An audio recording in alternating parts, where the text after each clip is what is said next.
Mara Whitlow stood frozen in the doorway of her father's house, her sister's wedding dress pooling at her feet like spilled milk. Outside, the stagecoach bound for Wyoming idled in the dust, its driver checking his pocket watch with growing impatience. Inside, her father's hand gripped her shoulder hard enough to bruise. "You'll go," he said, his voice flat as Kansas prairie. "You'll go, and you'll keep your mouth shut about it." Mara looked at the money on the table, Caleb Rowan's payment for a bride he'd never met, and understood with perfect, terrible clarity that she'd just been sold to save her sister's reputation. Before we begin Mara's journey from unwanted daughter to chosen woman, I invite you to follow this story to the very end. If it moves you, please hit that like button and comment with your city so I can see how far this tale of truth and second chances travels across this wide country of ours. The Nebraska wind had a way of finding every crack in a person's armor, and Mara Whitlow had more cracks than most. She stood at the kitchen window of her father's farmhouse, her hands submerged in dishwater gone cold, watching her younger sister Lillian hold court in the yard like some visiting dignitary. 3 neighbor boys had found excuses to stop by, their Sunday shirts still smelling of lye soap, their hands clutching wildflowers they'd probably stolen from their own mother's gardens. Lillian laughed, that bright, crystalline sound that made men stupid and women jealous, and touched young Thomas Brennan's arm with practiced ease. The boy's face went red as summer strawberries. "Mara." Her mother's voice cut through the kitchen like a dull blade. "Those dishes won't wash themselves." "No, ma'am." Mara plunged her hands back into the gray water, scrubbing at a pot with enough force to take the finish off. 23 years old, and this was her dominion. The kitchen, the henhouse, the vegetable garden that fed a family who rarely thanked her for the feeding. She was useful the way a good plow horse was useful. Sturdy, reliable, unremarkable. The door banged open, and Lillian swept in like weather, all golden curls and flushed cheeks. At 19, she moved through the world with the confidence of someone who'd never been told no, never been passed over, never been anything but treasured. "Did you see?" Lillian spun in a circle, her skirts flaring. "Thomas brought me wildflowers, and Jacob Miller asked if he could call on Sunday." "I saw." Mara kept her eyes on the dishes. "You could try smiling once in a while, Mara. It wouldn't kill you." Lillian plucked an apple from the bowl on the table and bit into it with white, perfect teeth. "Men like a woman who looks pleasant." Their mother made a small noise of agreement as she kneaded bread dough with fierce, practiced movements. Elizabeth Whitlow had been a beauty once. You could see it in the bones of her face, the ghost of what time and hardship had worn away. She'd passed that beauty to Lillian like an inheritance and given Mara everything else. The strong back, the plain features, the practical nature that made her good for work, but poor for courting. "Men like a lot of things," Mara said quietly. "Pleasant is just one of them." "Well, you'd know all about what men don't like, wouldn't you?" Lillian's voice carried no malice, which somehow made it worse. It was simply fact, delivered with the careless cruelty of someone who'd never had to measure her words. "I don't mean to be unkind, Mara. It's just, you're not getting any younger. And Father says, That's enough, Lillian." Their mother's voice carried a warning, but the damage was done, settling into Mara's chest with familiar weight. She was 23, unmarried, and unlikely to change either condition. In a place like Weeping Bluff, Nebraska, that made her a cautionary tale in the making, the eldest daughter who'd missed her chance, grown too old, too set in her ways, too comfortable with spinsterhood to be saved from it.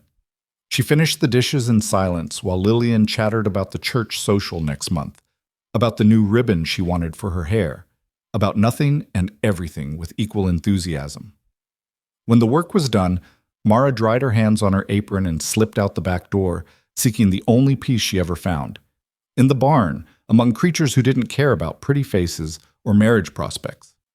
The milk cow, Bessie, huffed a greeting as Mara entered the dim, hay-sweet space. Mara pressed her forehead against the cow's warm flank and let herself breathe. "At least you don't judge," she murmured. "Talking to livestock now?" Her father's voice made her jump. James Whitlow stood in the barn doorway, a dark shape against the afternoon light. He was a hard man, made harder by years of drought and debt, of watching neighbors prosper while his own fields produced just enough to keep starvation at arm's length. Got something to show you. He held out an envelope, creased and travel-worn. Mara took it with careful fingers, her heart beginning a slow, uneasy thump. Letter came for Lillian, her father said, from Wyoming Territory. Mara's hands trembled slightly as she unfolded the paper. The handwriting was careful, almost painstaking, the script of a man unused to writing letters but determined to do it properly. Miss Lillian Whitlow, I am writing in response to your letter of inquiry regarding matrimonial prospects in Wyoming Territory. I am a rancher with 200 acres outside Cheyenne, raising cattle and horses. I am 32 years of age, in good health, and of sound financial standing. I have need of a wife to help manage the household and provide companionship. If you are still amenable to this arrangement, I will send passage money for your journey west. You may expect to arrive by late September. Respectfully, Caleb Rowan Mara read it twice, the words blurring on the second pass. Lillian's been writing to a mail-order advertisement. 3 months now. Her father's jaw worked. Sent her tintype and everything. Fool thing to do, but your mother thought... He broke off, shaking his head. Money came yesterday. $80 for passage and wedding expenses. $80. Mara's mind reeled. That was more than her father made in 6 months of breaking his back over stubborn Nebraska soil. She's going then. It wasn't a question. Of course Lillian was going. A Wyoming rancher with 200 acres and $80 to spare on a bride he'd never met. That was the kind of opportunity that didn't come twice. She won't go. The words hung in the barn like smoke. Mara looked up sharply. What? Lillian won't go. Her father's face was carved from stone, revealing nothing. Started crying this morning when the money came. Said she'd made a mistake, that she couldn't possibly leave Nebraska, couldn't leave her mother, couldn't... He made a disgusted sound. Hysterical nonsense. Then send the money back. Mara tried to hand him the letter, but he didn't take it. Can't do that? Why not? Because we already spent half of it. Her father's voice went flat. Seed debt from spring. Payment was due last week. We pay it, or we lose the farm. Mara's stomach dropped. Father, a deal's been struck. Money's been sent. Man's expecting a bride. James Whitlow met his daughter's eyes with something that might have been shame on another man, but on him looked more like grim determination. You'll go in her place. The barn spun. Mara gripped the stall door to steady herself. No, that's fraud. That's survival. Her father's voice cut like winter wind. That rancher sent money for a Whitlow daughter. He'll get a Whitlow daughter. Your mother's already altering Lillian's good dress to fit you. Stagecoach leaves Saturday morning. He's expecting Lillian. Mara's voice came out thin, desperate. He's got her tintype. He'll know I'm not... You'll tell him there was a mistake, that Lillian took ill or changed her mind or whatever story sits easiest. You'll tell him you're her older sister and you're willing to honor the arrangement. Her father stepped closer, and Mara could smell the tobacco and desperation on him. You're a good girl, Mara. Practical. Steady. You'll make a fine rancher's wife. Probably better than Lillian ever would. And you'll have a home of your own instead of growing old in our kitchen. This is wrong. But even as she said it, Mara felt the trap closing around her, the farm that fed them, the debt that would take it away, her mother's face, already worn thin with worry, Lillian's golden future, unmarred by scandal or whispers, and herself, plain Mara, useful Mara, 23 and fading like old calico. What was she worth measured against all of that? Saturday morning? Her father repeated. Be ready. He left her there in the barn, holding another woman's love letter, already half gone to a place she'd never seen. The next 3 days passed in a blur of preparation that felt more like a funeral than a wedding. Mara's mother altered Lillian's second-best dress, the good one Lillian insisted on keeping, with quick, efficient stitches that said more than words about her feelings on the matter. The fabric was a serviceable gray wool, practical for travel, and it hung on Mara's frame with none of the grace it had shown on her sister. You'll need to let out the hem, her mother said around a mouthful of pins. You're taller than Lillian. I'm aware. Mara stood still as a fence post while her mother worked, feeling like a doll being dressed for someone else's game. Lillian hovered nearby, her face a study in relief and guilt. "You'll write, won't you? Tell me everything about Wyoming." "Will I?" Mara's voice came out sharper than she'd intended. "I thought you wanted to forget this whole business." "That's unkind." Lillian's eyes welled with tears. Real ones, probably, though Mara had stopped being able to tell the difference years ago. "I didn't ask you to do this." "No." Mara met her sister's gaze in the mirror. "You just made it necessary." The tears spilled over, and their mother made a tutting sound. "Mara, that's enough. Your sister is sensitive." Sensitive. The word had been Lillian's shield her whole life. Too sensitive for hard work, too sensitive for criticism, too sensitive for the consequences of her own choices. Mara swallowed the bitter laugh that wanted to escape and went back to being still. On Friday evening, her father brought home a small trunk. Nothing fancy, just pine boards and iron hinges, but new enough that the wood still smelled of sap.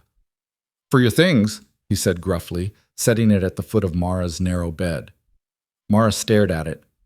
"I don't have enough things to fill it." "Then you'll fill it when you get there." He paused in the doorway, his broad shoulders blocking the lamplight. "This is a good thing, Mara. A fresh start. A man with land and prospects. You could do worse." "I could do honestly," she said quietly. "Honesty's a luxury." Her father's voice went hard. "Poor folks can't afford it." He left before she could respond, not that she would have. What was there to say? He was right, in his way. Honesty was expensive, and the Whitlow family was broke in more ways than one. Mara packed by candlelight, 2 work dresses, 1 Sunday dress that had been her grandmother's, undergarments, stockings, a wool shawl, a hairbrush with a cracked handle, a book of poetry that had belonged to her mother before marriage and motherhood had worn away her interest in such things. At the bottom, wrapped in a handkerchief, she placed the only photograph of herself that existed, taken 3 years ago at the county fair, her face serious, her eyes looking just past the camera like she was searching for an escape route even then. She sat on the edge of the bed and pulled out Caleb Rowan's letter, reading it again by the flickering light. "I have need of a wife to help manage the household and provide companionship. Not love, not romance. Companionship." The word was honest, at least. Transactional. He needed help, and he was willing to pay for it. At least he hadn't dressed it up in flowery language or false promises. "You may expect to arrive by late September." 3 days from now, she'd step off a stagecoach in Cheyenne, Wyoming territory and into the life of a man who'd paid good money for a woman who didn't exist. The deception sat in her stomach like spoiled meat. A soft knock on the door made her look up. Lillian slipped into the room, closing the door behind her with exaggerated care. In the candlelight, she looked almost ethereal, golden hair loose around her shoulders, white nightgown making her look like something from a storybook.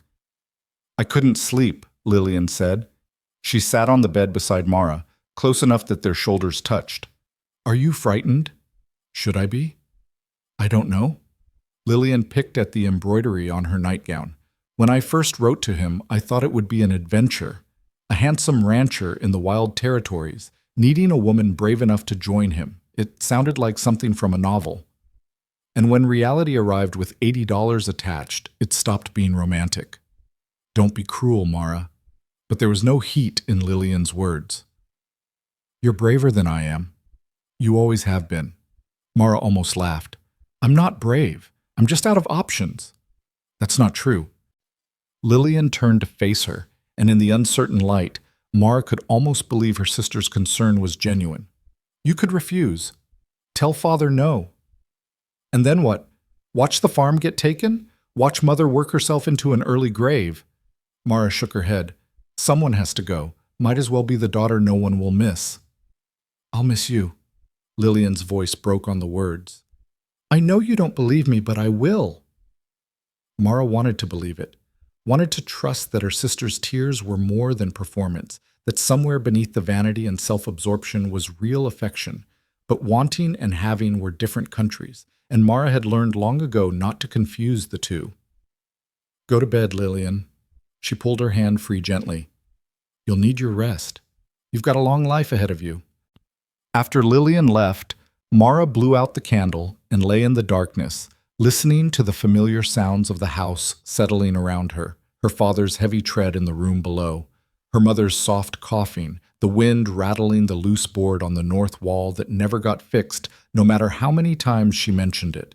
Tomorrow, these sounds would belong to someone else's life.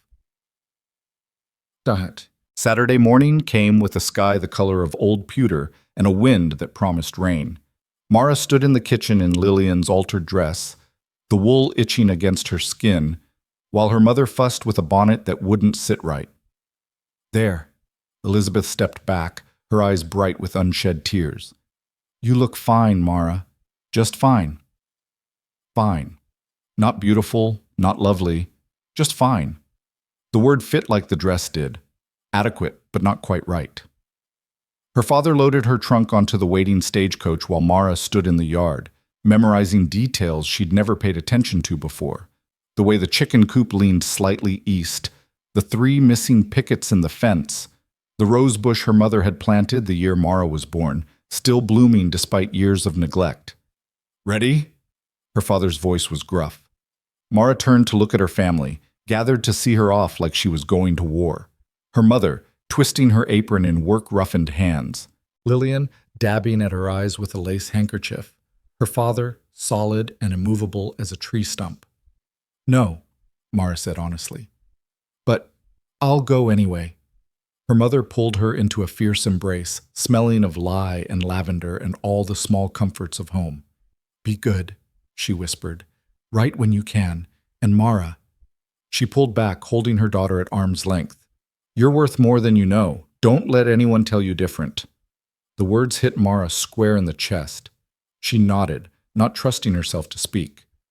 Lillian's hug was briefer, more careful, conscious, perhaps of wrinkling her dress. I'll never forget this, she said. Never. That's what I'm afraid of, Mara thought, but she kept it to herself. Her father handed her into the coach, his grip firm on her elbow. You're a good daughter, Mara, better than I deserve. It was the closest thing to tenderness she'd heard from him in years, and it nearly broke her. The stagecoach driver, a weathered man with tobacco-stained teeth, tipped his hat. We're burning daylight, miss. You ready? Mara climbed into the coach, settling onto the hard bench seat. Through the window, she watched her family grow smaller as the horses started forward. Her mother waving, Lillian crying prettily, her father standing with his arms crossed, already turning back toward the fields. The stagecoach lurched over a rut, and Weeping Bluff, Nebraska, the only home Mara had ever known, disappeared behind a rise in the land. She sat alone in the compartment, hands folded in her lap, and let herself shake. She was going west with a lie in her pocket and fear in her throat, toward a man who'd paid for someone else, toward a future built on deception. But beneath the fear, beneath the guilt, there was something else stirring, something that felt dangerously like hope. Maybe in Wyoming, she could be more than useful. Maybe in Wyoming, she could be enough. The stagecoach rolled on, carrying Mara toward whatever waited at the end of the road, truth or consequence, redemption or ruin. The prairie stretched endlessly in all directions, and for the first time in her life, Mara Whitlow had no idea what came next. That terrified her. But it also made her feel alive. The journey west was a lesson in discomfort and endurance. The stagecoach rattled over rough roads, through small towns that all looked the same, weathered buildings, dusty streets, suspicious eyes watching strangers pass. Mara shared the cramped space with a rotating cast of travelers, a whiskey drummer with breath that could strip paint, a minister's wife who spent 3 hours lecturing on the sins of vanity, a young couple so wrapped up in each other they didn't notice when Mara had to wedge herself against the door to give them more room. At night, they stopped at stations, ramshackle buildings that offered beds with questionable linens and meals that sat heavy in the stomach. Mara barely slept, lying awake in rooms shared with snoring strangers, her mind churning with what waited at the end of the road. She tried to imagine Caleb Rowan. His letter had been spare, revealing little. 32 years old, 9 years her senior. A rancher with land, which meant he was either lucky, ruthless, or both. The words had been formal, almost stiff. But the handwriting had been careful, suggesting a man who took pains with details. What would he do when she stepped off the coach and he saw her face? Plain, honest, nothing like the golden beauty he'd been promised. The question haunted her mile after grinding mile. On the fourth day, the landscape began to change. The flat monotony of Nebraska prairie gave way to rolling hills, then to something wilder, land that looked like it had never been fully tamed, all sage and scrub and distances that hurt to look at. The air smelled different here, sharp and clean, carrying hints of pine from mountains she couldn't yet see. "Cheyenne, 2 hours," the driver called down. Mara's stomach clenched. 2 hours. 120 minutes between her old life and whatever came next. She pulled out a small mirror and studied her reflection with brutal honesty. Brown hair pulled back in a practical bun, already coming loose from days of travel. Eyes the color of creek mud, serviceable, unremarkable. A face that was pleasant enough if you weren't looking for beauty, with a chin that suggested stubbornness and a mouth that forgot how to smile somewhere around age 12. This was what Caleb Rowan had bought with his $80. Not the golden promise, but the plain truth. Mara tucked the mirror away and straightened her dress, though it was creased beyond help. Her mother had packed a small bottle of rose water meant to be dabbed on before the wedding. Mara pulled it from her bag and wet her wrists, her throat, behind her ears. The scent was delicate, hopeful, everything she wasn't. The stagecoach crested a rise, and there it was, Cheyenne, sprawling in the valley below like something thrown down by hasty hands. It was bigger than she'd expected, more real, an actual town with actual streets, not just the frontier outpost of her imagination. Buildings clustered around a main thoroughfare, and in the distance she could see the dark line of railroad tracks cutting through the landscape like a scar. As they descended into town, Mara's hands began to shake. She gripped them together in her lap, but it didn't help. Her whole body was trembling now, fear and exhaustion and the weight of what she was about to do crashing down all at once. The coach slowed, wheels grinding against packed earth. Mara could see people now, cowboys with dusty hats, women in calico, children chasing each other between buildings. Normal life, continuing like it always did, indifferent to the small personal catastrophe unfolding in her chest. "Cheyenne Station," the driver announced. "End of the line." The coach rocked to a stop, and Mara sat frozen, unable to make herself move. Through the window, she could see the station platform, and standing near the edge, a man. He was tall, taller than her father, with shoulders that spoke of hard work and harder living, dark hair beneath a wide-brimmed hat, a stance that suggested he was comfortable standing alone, waiting without fidgeting. Even at this distance, there was something contained about him, something that made Mara think of a door locked tight against intruders. The driver opened the coach door. "Here we are, miss. Need help with your trunk?" "Yes," Mara whispered. "Thank you." Her legs felt like water as she climbed down from the coach. The platform was solid beneath her feet, but the world seemed to tilt anyway. The driver hauled her trunk down, setting it beside her with a solid thump. "Good luck to you, miss," he said, tipping his hat. Luck. Yes. She was going to need it. The man was walking toward her now, weaving between other travelers with the easy grace of someone who knew how to move. As he got closer, Mara could see more details. A face that might have been handsome if it wasn't so hard, weather-worn and serious. Eyes the color of winter sky, gray, cool, assessing. A scar cutting through his left eyebrow, giving him a permanently severe expression. He stopped 3 feet away, and for a long moment, they simply looked at each other. Up close, Caleb Rowan was even more intimidating than from a distance. Not because he was threatening, there was nothing aggressive in his stance, but because he was so utterly self-contained. He looked at Mara with the same expression he might use to assess a horse at auction.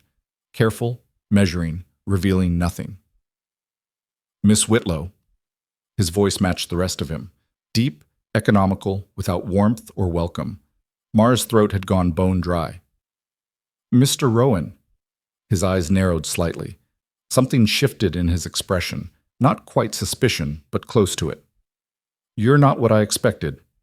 Here it was. The moment of truth, arriving with all the subtlety of a slap. Mara's hands were shaking so badly she had to clasp them in front of her to hide it.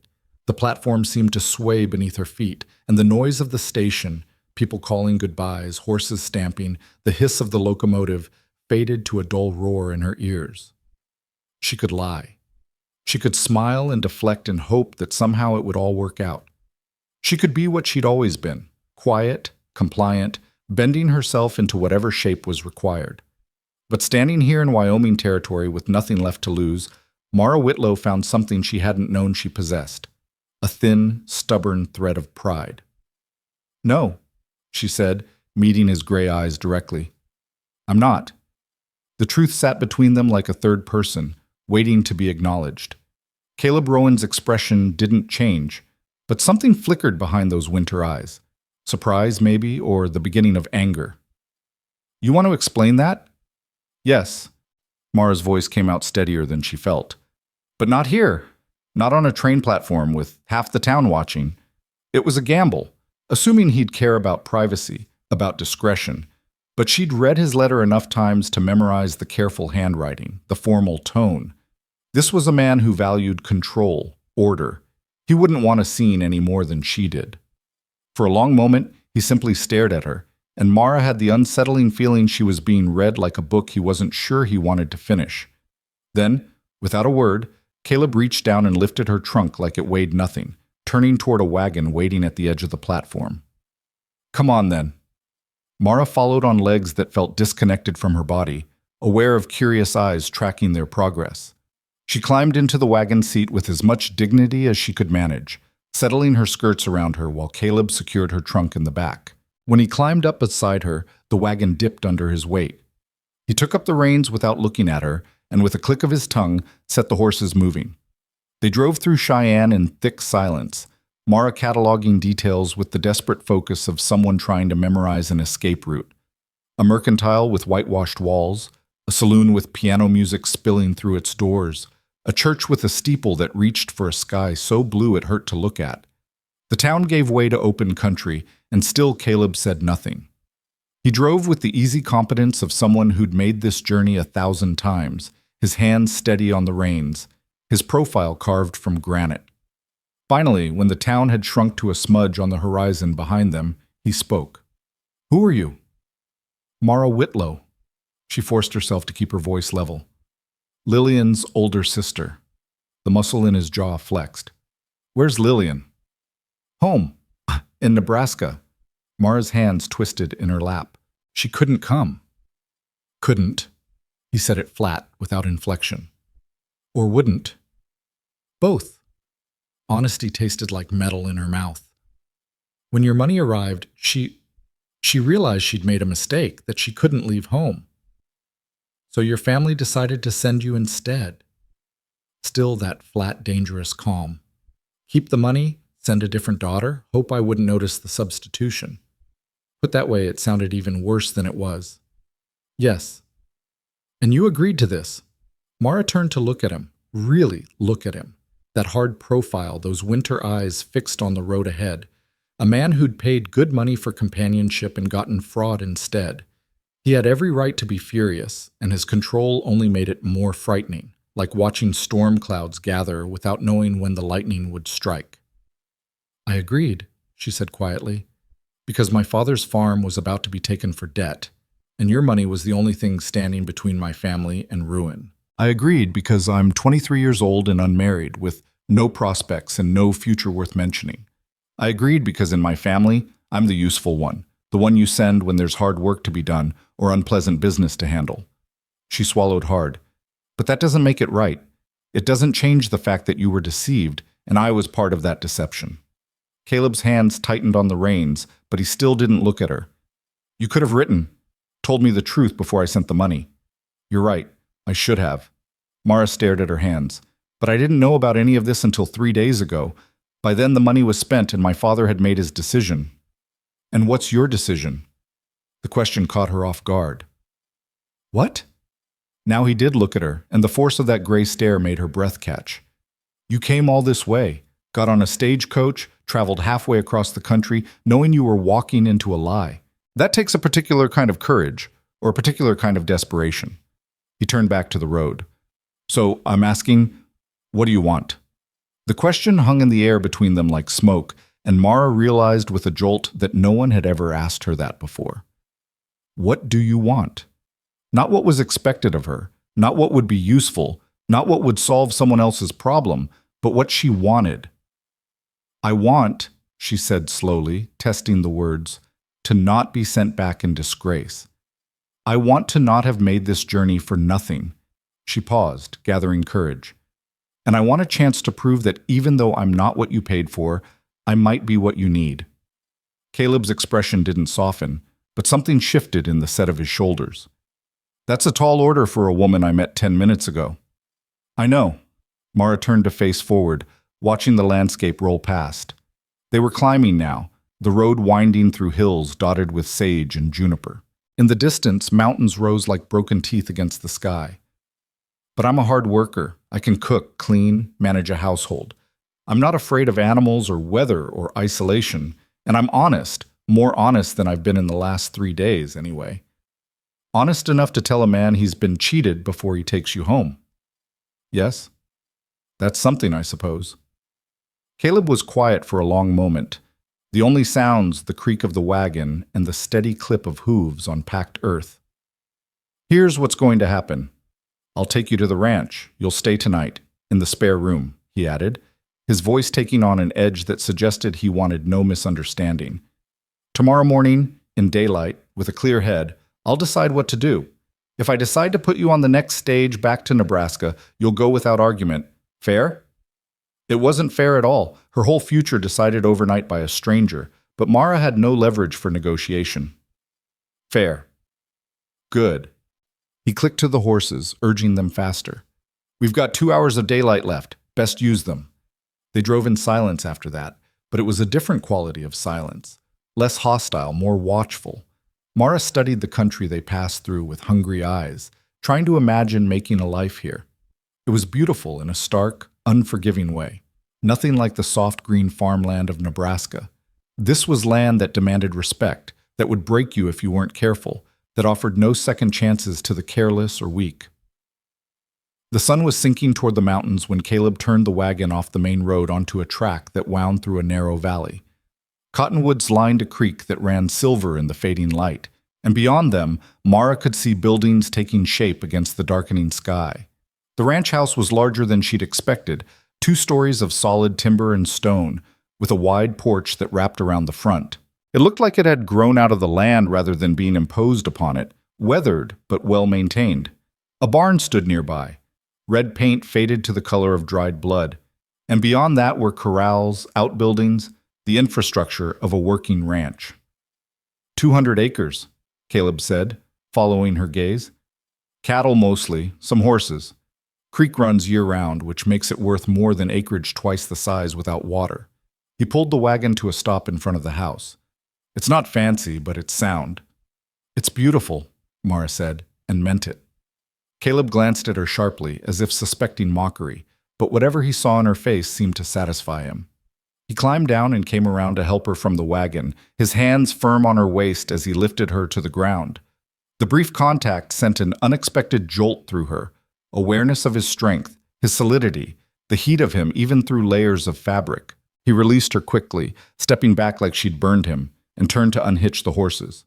Go on inside, he said without looking at her. I'll bring your trunk in after I've seen to the team. Mara climbed the porch steps on shaking legs and pushed open the front door. It wasn't locked.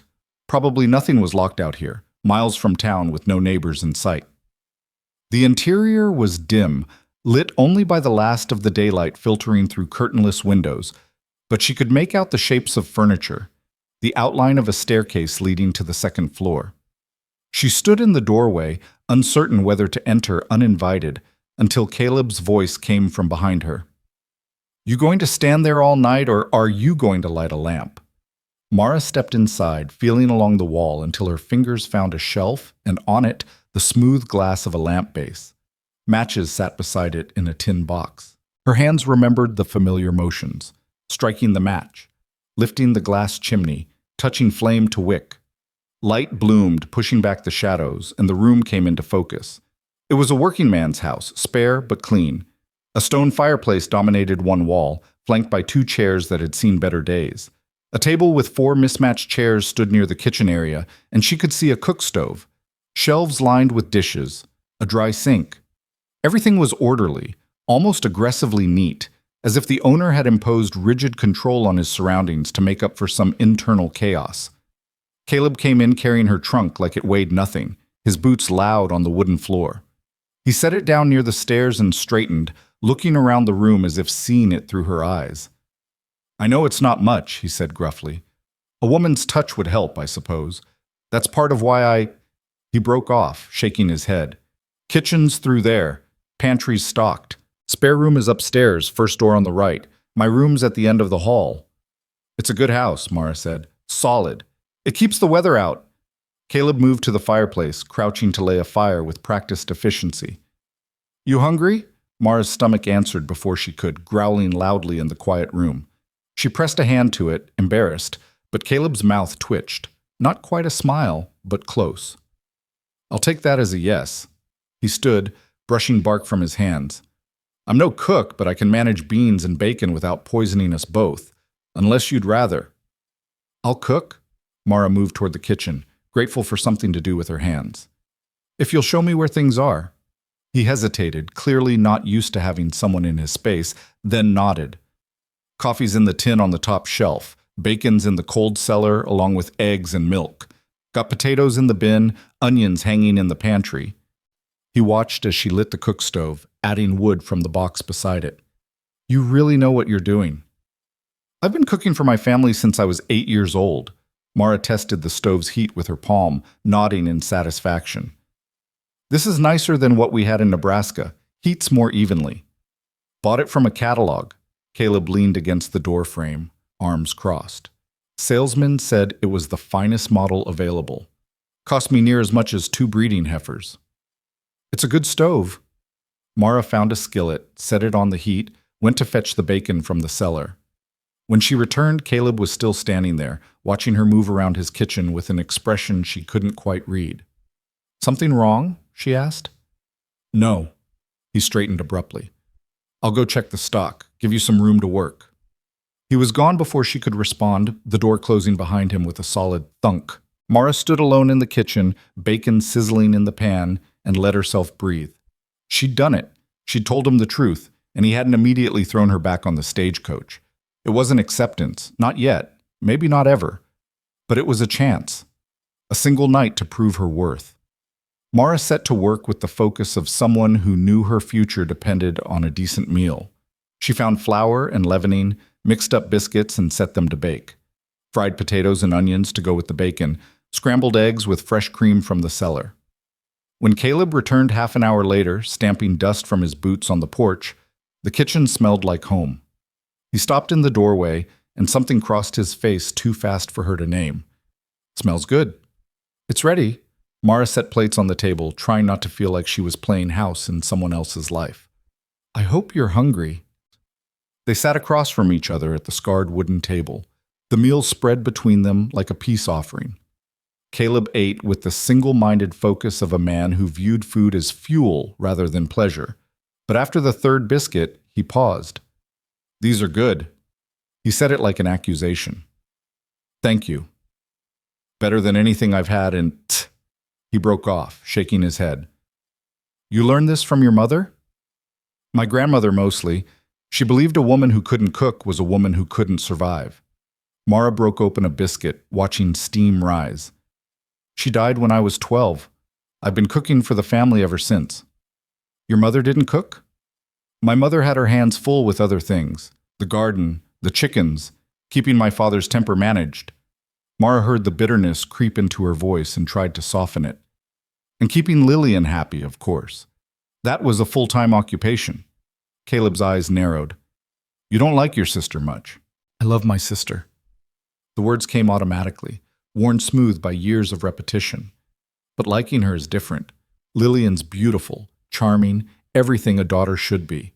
I'm the other one, the useful one, the one you don't show off but you can't do without. Useful's not nothing. Caleb reached for another biscuit. Beautiful fades. Useful lasts. It was perhaps the kindest thing anyone had said to her in years, and it hit Mara with unexpected force. She looked down at her plate, blinking hard against the sudden sting in her eyes. "You all right?" Caleb's voice had gone gruff with discomfort. "Fine." Mara forced herself to meet his gaze. "Just tired. It's been a long few days." "I expect it has." He pushed back from the table, carrying his plate to the dry sink. "You did good work here. Thank you." The simple courtesy nearly undid her. "You're welcome." Caleb stood at the window, looking out at the darkening valley. "I came west after the war," he said abruptly.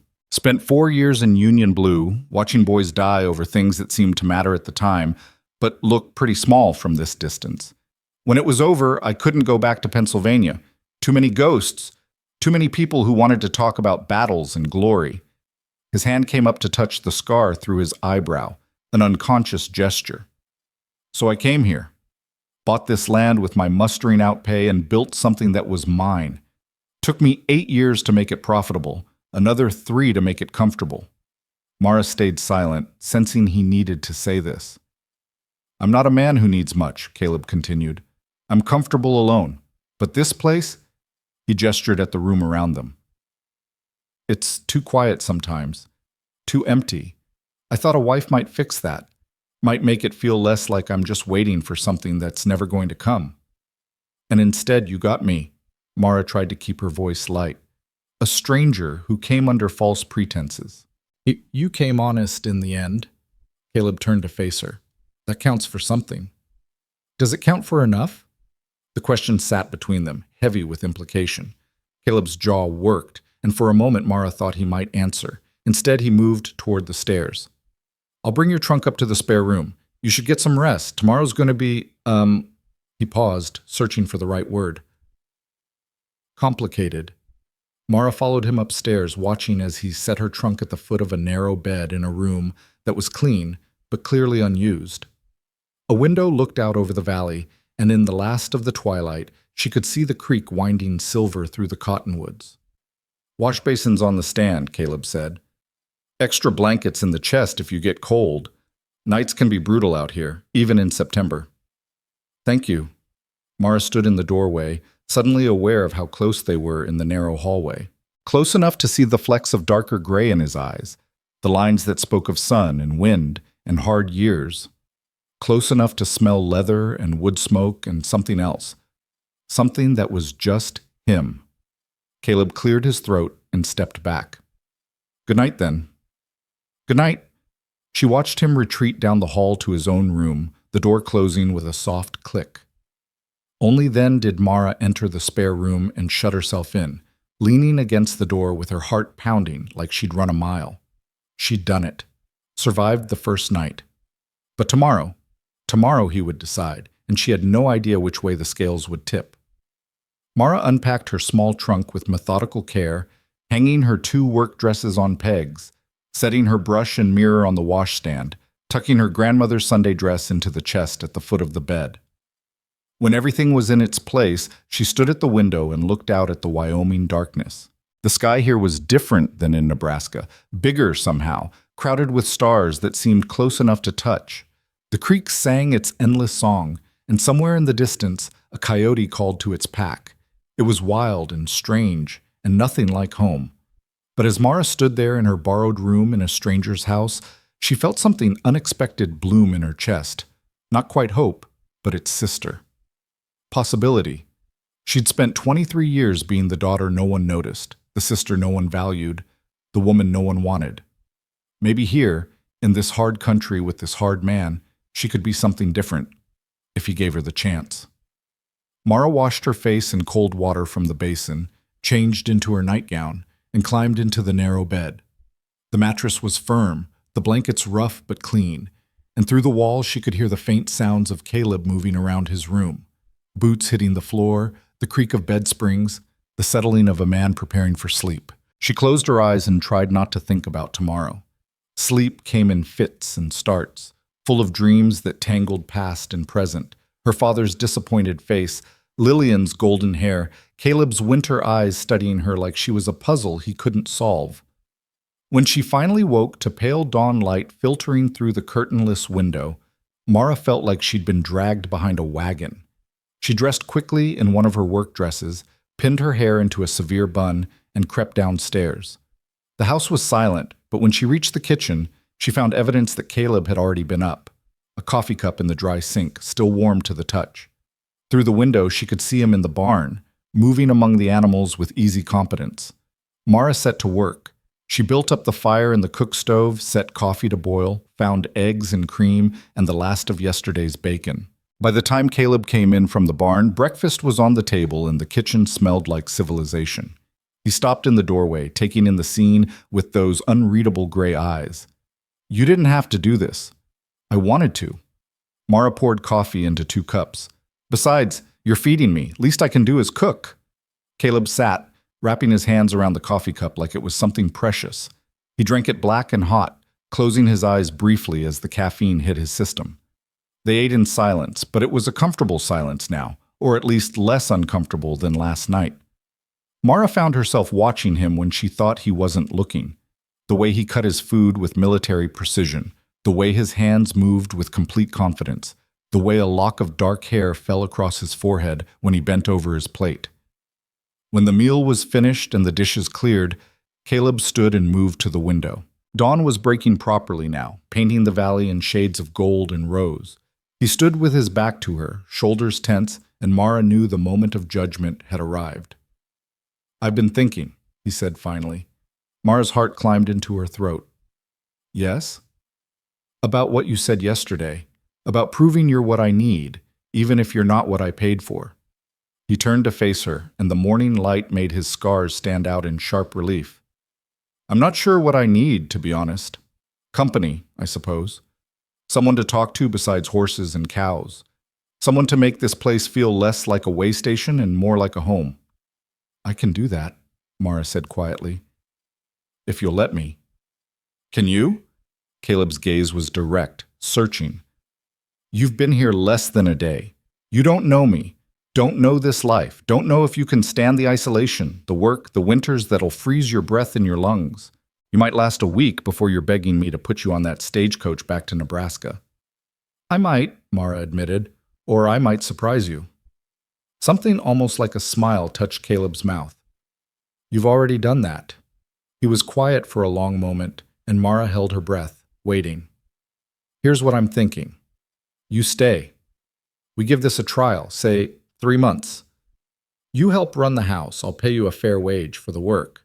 At the end of 3 months, we'll both know better what we're dealing with. If you want to go, I'll pay your passage back to Nebraska. No questions asked. If you want to stay—" He paused. "We'll figure out what that looks like." It wasn't what she'd expected. Not a proposal, not even really an acceptance, but it was a chance. More than a chance. It was respect, offered from a man who didn't seem to give it lightly. 3 months, Mara repeated.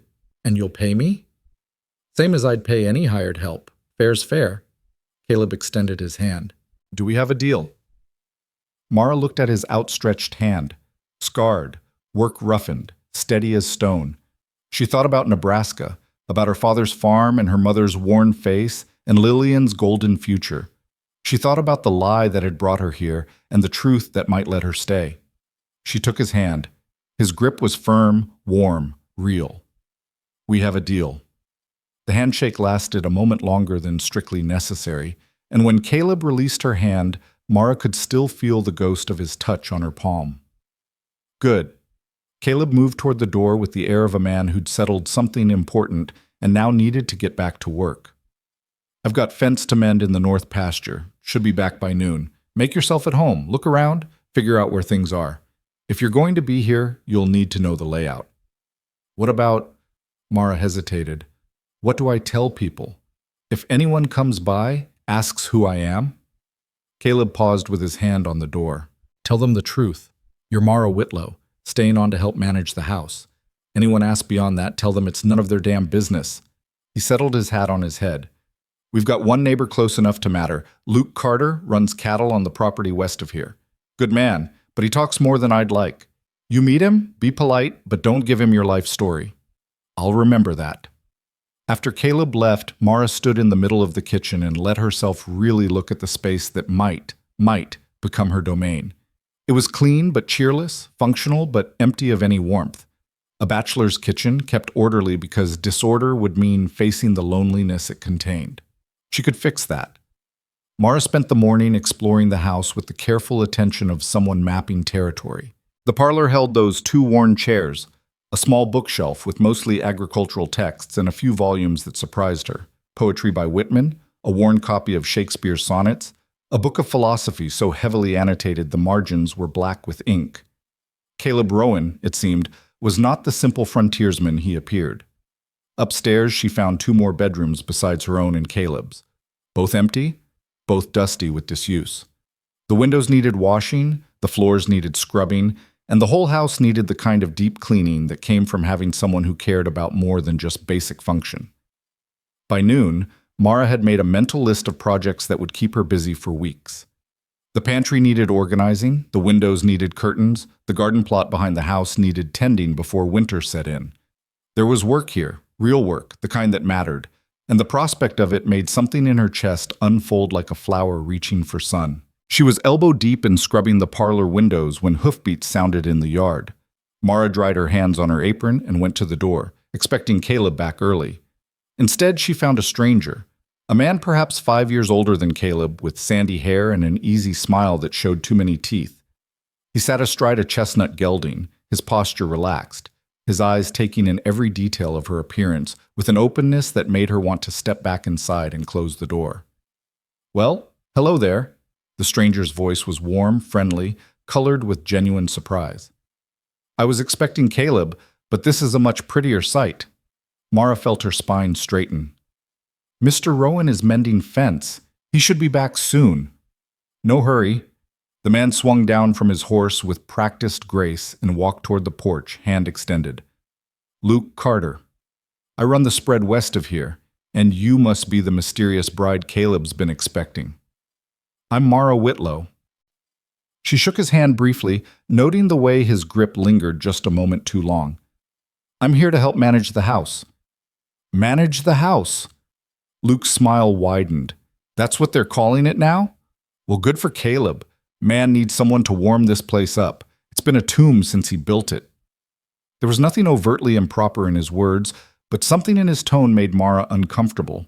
She withdrew her hand and stepped back. "Is there something I can help you with, Mr. Carter?" "Luke, please. We're all neighbors out here. No need for formalities." He leaned against the porch rail, settling in like he had all day. "I just came by to borrow Caleb's post-hole digger. Mine broke yesterday, and I've got 50 feet of fence that needs setting before the cattle decide the grass is greener on his side." "I'm not sure where he keeps his tools," Mara said, "but you're welcome to look in the barn." "Appreciate it." Luke made no move toward the barn. "So, Mara Whitlow, you come all the way from, where was it, Nebraska?" "Yes." "Long way to travel for housekeeping work." Mara met his eyes directly. "It seemed like a good opportunity." "I'll bet it did." Luke's smile never wavered, but something shifted in his expression, a calculation, an assessment. "Caleb's a good man, quiet, keeps to himself, but solid as they come. You could do worse." "I'm sure that's true." Mara moved toward the door. "If you'll excuse me, I have work to finish." Of course, of course." Luke pushed off from the rail. "I'll just grab that digger and get out of your hair. But Miss Whitlow—" He paused, tipping his hat. "If you ever need anything, anything at all, my place is just over that ridge. I'm always happy to help a lady in need." Mara forced a smile. "That's very kind." She watched from the window as Luke found the post-hole digger in the barn and rode off, whistling tunelessly. When he was out of sight, she let herself breathe again. Caleb arrived an hour later, smelling of sweat and sage and honest work. He washed up at the pump outside, then came in to find Mara setting the table for lunch. "Carter stopped by," she said without preamble. "Borrowed your post-hole digger?" "Did he?" Caleb's voice went flat. "Say anything? Ask questions? Made assumptions?" Mara set down a plate with more force than necessary. "Called the house a tomb." Luke's got opinions on everything and the sense to keep most of them to himself. Caleb sat heavily. "But he's not wrong about the house. It has been empty." "Not anymore." The words came out more firmly than Mara intended. I'm going to make curtains for the windows. Organize the pantry properly. Get that garden planted before the first frost. This place has good bones. It just needs someone to care for it. Caleb looked at her for a long moment, something unreadable moving behind his eyes. You planning to do all that in 3 months? I'm planning to make the most of whatever time I have. That almost smile touched his mouth again. Fair enough. But pace yourself. Wyoming will wear you down if you try to do everything at once. They ate together, and Mara found herself telling him about her morning, the book she'd found, her plans for the house, the 100 small details that would transform bare function into actual home. Caleb listened with the quiet attention of someone unused to being talked to, occasionally asking questions that showed he was paying closer attention than his stillness suggested. When the meal was finished, he lingered at the table instead of rushing back to work. There's fabric in the trunk in the spare bedroom, he said abruptly. Calico, muslin, some other things.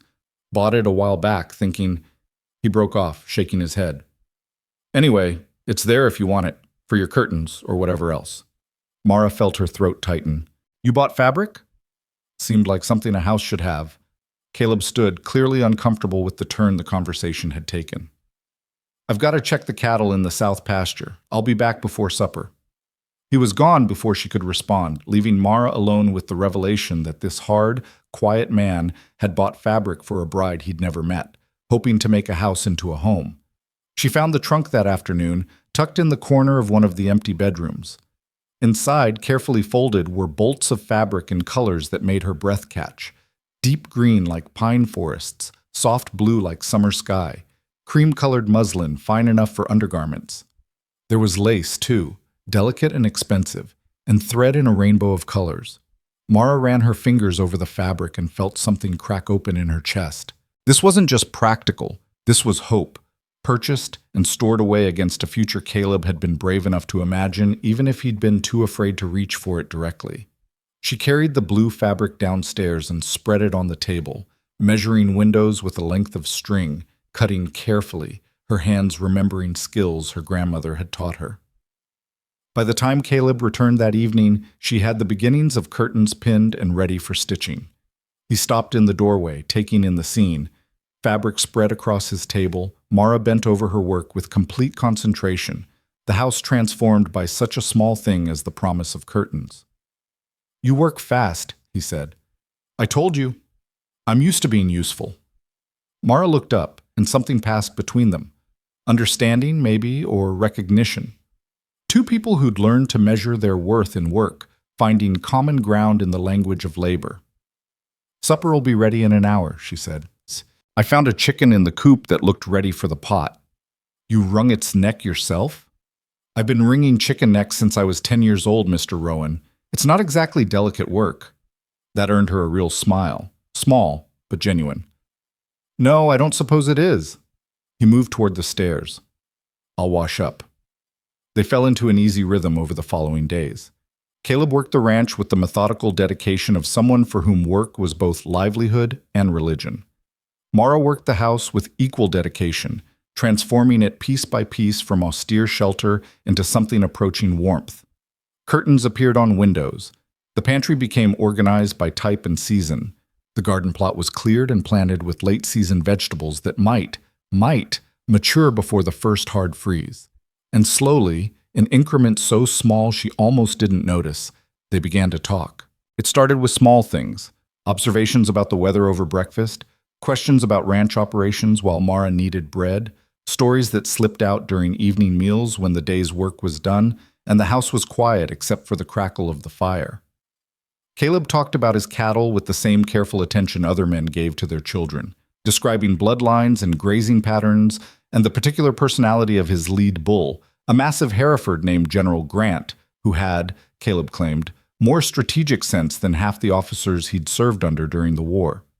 Mara found herself talking, too, about her grandmother's hands, gnarled with arthritis but still capable of the finest needlework, about the year the locusts came to Nebraska and ate everything green down to bare earth, about the small rebellions of her childhood that no one had noticed because Lillian's larger dramas always took center stage. You're bitter about that, Caleb observed one evening. They sat in the parlor, Mara stitching curtains while Caleb oiled tack that had seen better days. About being overlooked. Wouldn't you be? Mara didn't look up from her stitching. 23 years of being second choice. Second thought, the one you turn to when the first option falls through. I was the youngest of 5 boys, Caleb said. By the time I came along, my father had run out of interest in raising sons. I was fed, clothed, educated, all the necessities provided. But noticed? No. I could have vanished into the woods, and it would have taken them a week to realize I was gone. Mara's hands stilled. I'm sorry. Don't be.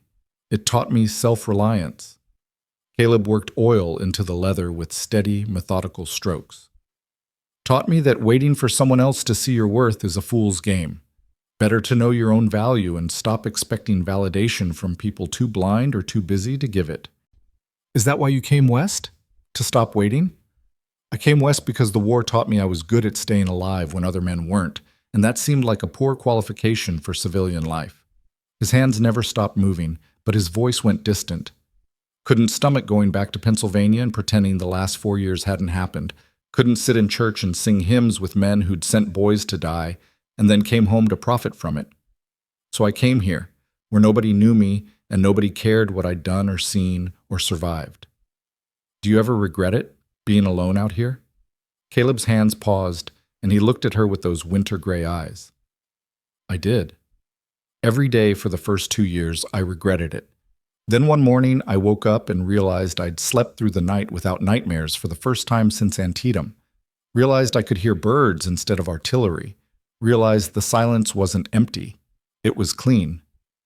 He went back to his work. After that, alone felt less like punishment and more like peace. Until it didn't anymore, Mara said softly. Until it didn't, he agreed. A man can only talk to cattle for so long before he starts to wonder if he's forgotten how to talk to people. He set aside the bridle and picked up another. What about you? You ever regret coming here?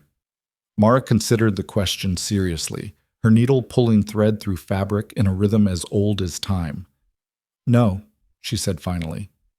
I regret the lie that brought me here. I regret that your money went to pay my father's debts instead of bringing you what you actually wanted. But being here, working this house, making it into something, I don't regret that. Even though it's not permanent? 3 months is longer than I've ever had anything that was mine to shape. Mara tied off her thread and examined her work. Neat, even stitches that would hold for years. I'll take it. The conversation settled between them like dust, comfortable and unremarkable, and they worked in companionable silence until the fire burned low and Caleb announced he was turning in for the night. After he'd climbed the stairs, Mara sat alone in the parlor and let herself imagine, just for a moment, what it might be like if the 3 months stretched into something longer, something permanent. Then she folded her sewing, banked the fire, and went to bed before imagination could turn into hope. The next morning brought Luke Carter back to the ranch, this time on the flimsiest of pretenses, returning the post-hole digger he could have kept for weeks without Caleb noticing or caring. Mara answered the door to find him freshly shaved, his shirt suspiciously clean for a working rancher, his smile as bright and calculated as a carnival barker's. Miss Whitlow. He swept his hat off with theatrical courtesy. Don't you look lovely this morning? Mara was acutely aware that she wore her oldest work dress. Her hair was escaping its bun in 6 different directions, and she had flour on her left cheek from rolling out pie crust. Mr. Carter? Luke, please, I keep telling you. He glanced past her into the house, and his eyebrows rose. Well now, would you look at that? Curtains. And is that a pie I smell? Apple. Mara didn't step aside to let him in. Mr. Rowan is in the north pasture. I can tell him you stopped by. Oh, I'm in no hurry. Luke leaned against the doorframe, settling in. Besides, I came to return the digger and to extend an invitation. I'm having a few neighbors over Saturday evening. Nothing fancy, just dinner and some music. I'd be honored if you and Caleb would join us. That's kind of you, but before you say no, let me point out that you've been here near 2 weeks and haven't met anyone except me. People are curious about you, Miss Whitlow. You might as well satisfy that curiosity on your own terms, rather than let the gossip mill run wild. He had a point, much as Mara hated to admit it. In a place this isolated, news of Caleb's housekeeper would spread like prairie fire, and the stories would grow more lurid with each retelling. Better to face the curiosity head on than hide and let imagination fill the gaps. "I'll ask Mr. Rowan," she said, "but I can't promise anything." "Fair enough." Luke pushed off from the doorframe, his eyes traveling over her face with an intensity that made her skin prickle. "You know, you're nothing like what I expected." "And what did you expect?" "Someone softer, prettier maybe. More—" He paused, searching for the word. "Delicate. The kind of woman who'd need a strong man to take care of her." Mara felt her spine straighten. "Then it's fortunate I'm not that kind of woman, isn't it?" Luke's smile widened. "Very fortunate indeed." Caleb's a lucky man, getting someone with substance instead of just surface shine. It was meant as a compliment, Mara supposed, but it landed like an insult. The backhanded praise of a man who thought he was being generous by finding value in plainness. She was saved from having to respond by the sound of hoofbeats, and Caleb appeared around the corner of the barn astride a rangy bay gelding. His expression when he saw Luke was carefully neutral, but Mara had learned to read the small tells, the tightening around his eyes, the set of his jaw. Caleb didn't like Luke Carter any more than she did, but he was too polite or too practical to say so. "Carter?" Caleb swung down from his horse with easy grace. "Something I can help you with?" "Just returning the digger and inviting you and your lovely housekeeper to dinner Saturday." Luke's tone was friendly, but there was something challenging in it, a subtle claim being staked. "What do you say, Caleb? Time you introduce Miss Whitlow around to the neighbors." Caleb looked at Mara, and she gave a small shrug. The decision was his. After a moment, he nodded. "All right. What time?" 6 o'clock. I'll have Martha fix up something special." Luke mounted his horse, gathering the reins. "It'll be good to have some new conversation for a change. A man can only discuss cattle prices and weather for so long before his brain starts to rot." After he rode off, Caleb stood staring after him with an expression that suggested he was seriously considering letting his brain rot if it meant avoiding Luke Carter's dinner party. "You didn't have to say yes," Mara said. "He's right about one thing. You should meet the neighbors, and Luke throws a decent party, even if he does talk enough for 3 men. Caleb started toward the barn, leading his horse. "Just don't expect too much. These aren't Nebraska society people. They're ranchers and farmers, rough around the edges and suspicious of outsiders." "I think I can manage rough around the edges," Mara said dryly. "It's the smooth ones that worry me." That earned her a sharp look, and Caleb's mouth twitched. "Luke giving you trouble?" "Nothing I can't handle, but he's got the kind of charm that feels like a rope settling around your neck, friendly enough until it starts to tighten." "That's Luke in a nutshell." Caleb paused in the barn doorway. "You want me to tell him to back off?" The offer surprised her. "Can you do that without starting a feud?" "Probably not, but I'd do it anyway if you needed me to." Mara studied him, this quiet, contained man who'd taken her in on nothing but her word and a good meal, who was offering to defend her honor against a neighbor he had to live beside for years to come. Something warm unfurled in her chest, dangerous as spring fire. "I appreciate that," she said carefully, "but I'd rather fight my own battles when I can." "Fair enough. But if that changes, you'll be the first to know." Caleb nodded and disappeared into the barn, leaving Mara standing in the yard with her heart doing complicated things she didn't have names for. She went back inside and threw herself into her work, kneading bread dough with enough force to murder it, trying not to think about the way Caleb had looked at her when he offered to stand between her and Luke Carter's smooth-talking charm. The week passed in a blur of preparation. Mara had nothing suitable to wear to a dinner party. Her 2 work dresses were patched and faded, and her grandmother's Sunday dress was 30 years out of fashion and smelled of mothballs. She spent 2 evenings unpicking one of Lillian's cast-off dresses that had been shoved into the bottom of her trunk, remaking it to fit her taller, broader frame. The fabric was a soft gray-green that reminded her of sage, and when she finally finished the last hem, she allowed herself a moment of satisfaction. It wasn't beautiful, but it was respectable. Saturday evening arrived with a sky the color of bruised plums and a wind that smelled of coming rain. Mara dressed in her remade gown and pinned her hair into something approaching elegance, studying herself in the small mirror with critical eyes. She looked like what she was, a plain woman in a plain dress, trying her best. It would have to be enough. When she came downstairs, Caleb was waiting in the parlor, and the sight of him made her breath catch.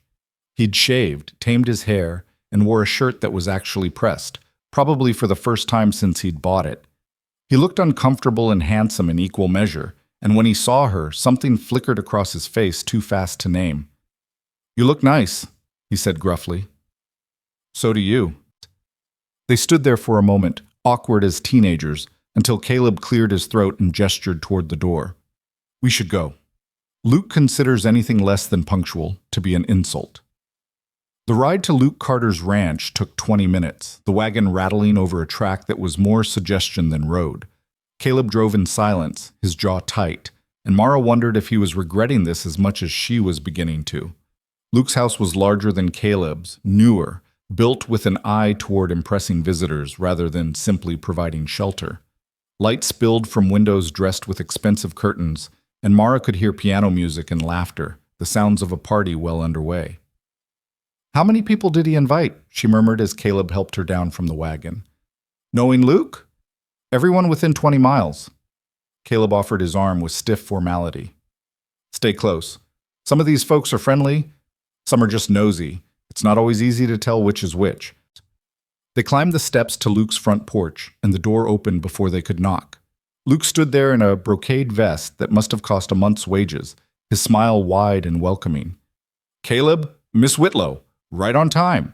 He ushered them inside with theatrical gestures. Come in, come in. Everyone's dying to meet you." The house was full of people, at least 24, Mara estimated, all dressed in their Saturday best and watching the door with undisguised curiosity. Luke propelled them into the parlor like a showman introducing his star attractions. "Folks, this is Mara Whitlow, lately of Nebraska, and currently keeping house for our friend Caleb here." Luke's voice carried across the room. "Miss Whitlow, let me introduce you around." The next hour was a blur of names and faces. There was Tom Hendricks, who ran sheep on the South Ridge and had opinions about everything from cattle breeding to presidential politics. His wife Martha was the one who'd cooked the dinner, a small, fierce woman with flour permanently embedded under her fingernails and eyes that missed nothing. The Patterson family ran a dry goods store in Cheyenne and spent most of their time complaining about railroad prices. Young Billy Morrison was fresh from Montana, looking to buy land and apparently looking for a wife too, based on the way his eyes kept drifting to Mara's face. Through it all, Caleb stayed close, his hand occasionally touching her elbow in silent support. She was grateful for his presence, even if he said almost nothing, letting Luke and Tom Hendricks dominate the conversation with the easy confidence of men who'd never doubted their right to be heard. Dinner was served at a table that groaned under the weight of Martha Hendricks's cooking: roasted beef, potatoes swimming in gravy, fresh bread, 3 kinds of vegetables, and 2 pies for dessert. Mara found herself seated between Caleb and Tom Hendricks, with Luke directly across the table, positioned to command the conversation. "So, Miss Whitlow," Tom said around a mouthful of beef, "how are you finding Wyoming territory?" "Beautiful," Mara said honestly. "Harsh, but beautiful." Harsh is one word for it. Martha Hendricks leaned forward, her shrewd eyes studying Mara. "How'd you come to be keeping house for Caleb, if you don't mind my asking?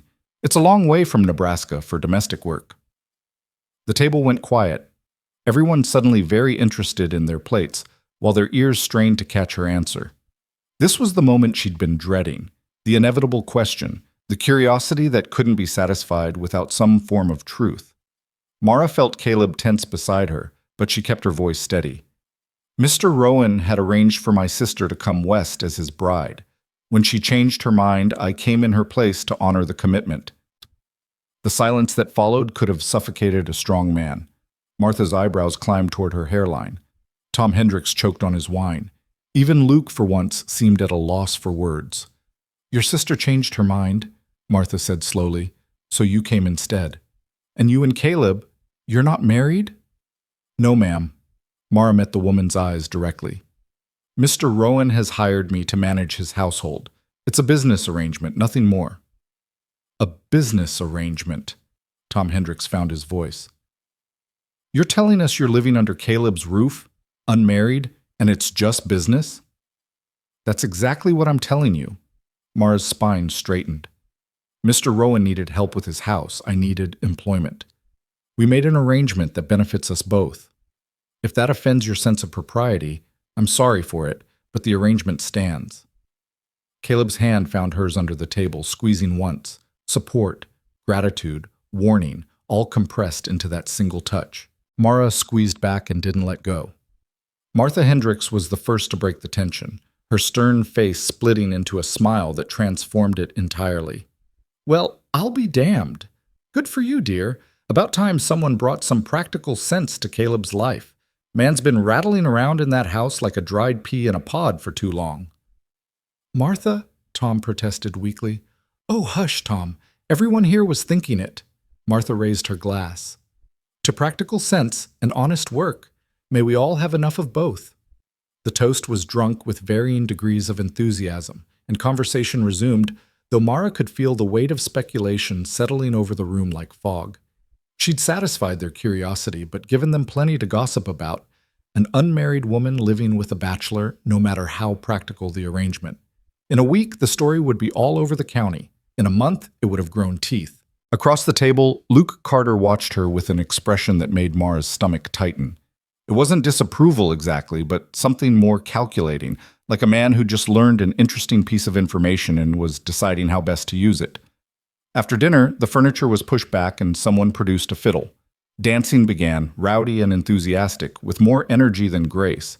Mara stood near the wall, watching couples spin and stomp, when Billy Morrison appeared at her elbow. Miss Whitlow, would you do me the honor? He held out his hand, hopeful as a puppy. Before she could answer, Caleb materialized beside her. Miss Whitlow promised me the first dance, he said evenly, but I'm sure she'd be happy to dance with you after. Billy retreated, disappointed, and Caleb extended his hand with a formality that would have been funny if Mara's heart wasn't suddenly trying to climb out of her chest. I don't actually know how to dance, he said quietly, but it seemed like a good excuse to keep Morrison from stepping on your toes. I appreciate that. Mara took his hand anyway. Though I should warn you, I don't know how to dance either. Then we'll figure it out together.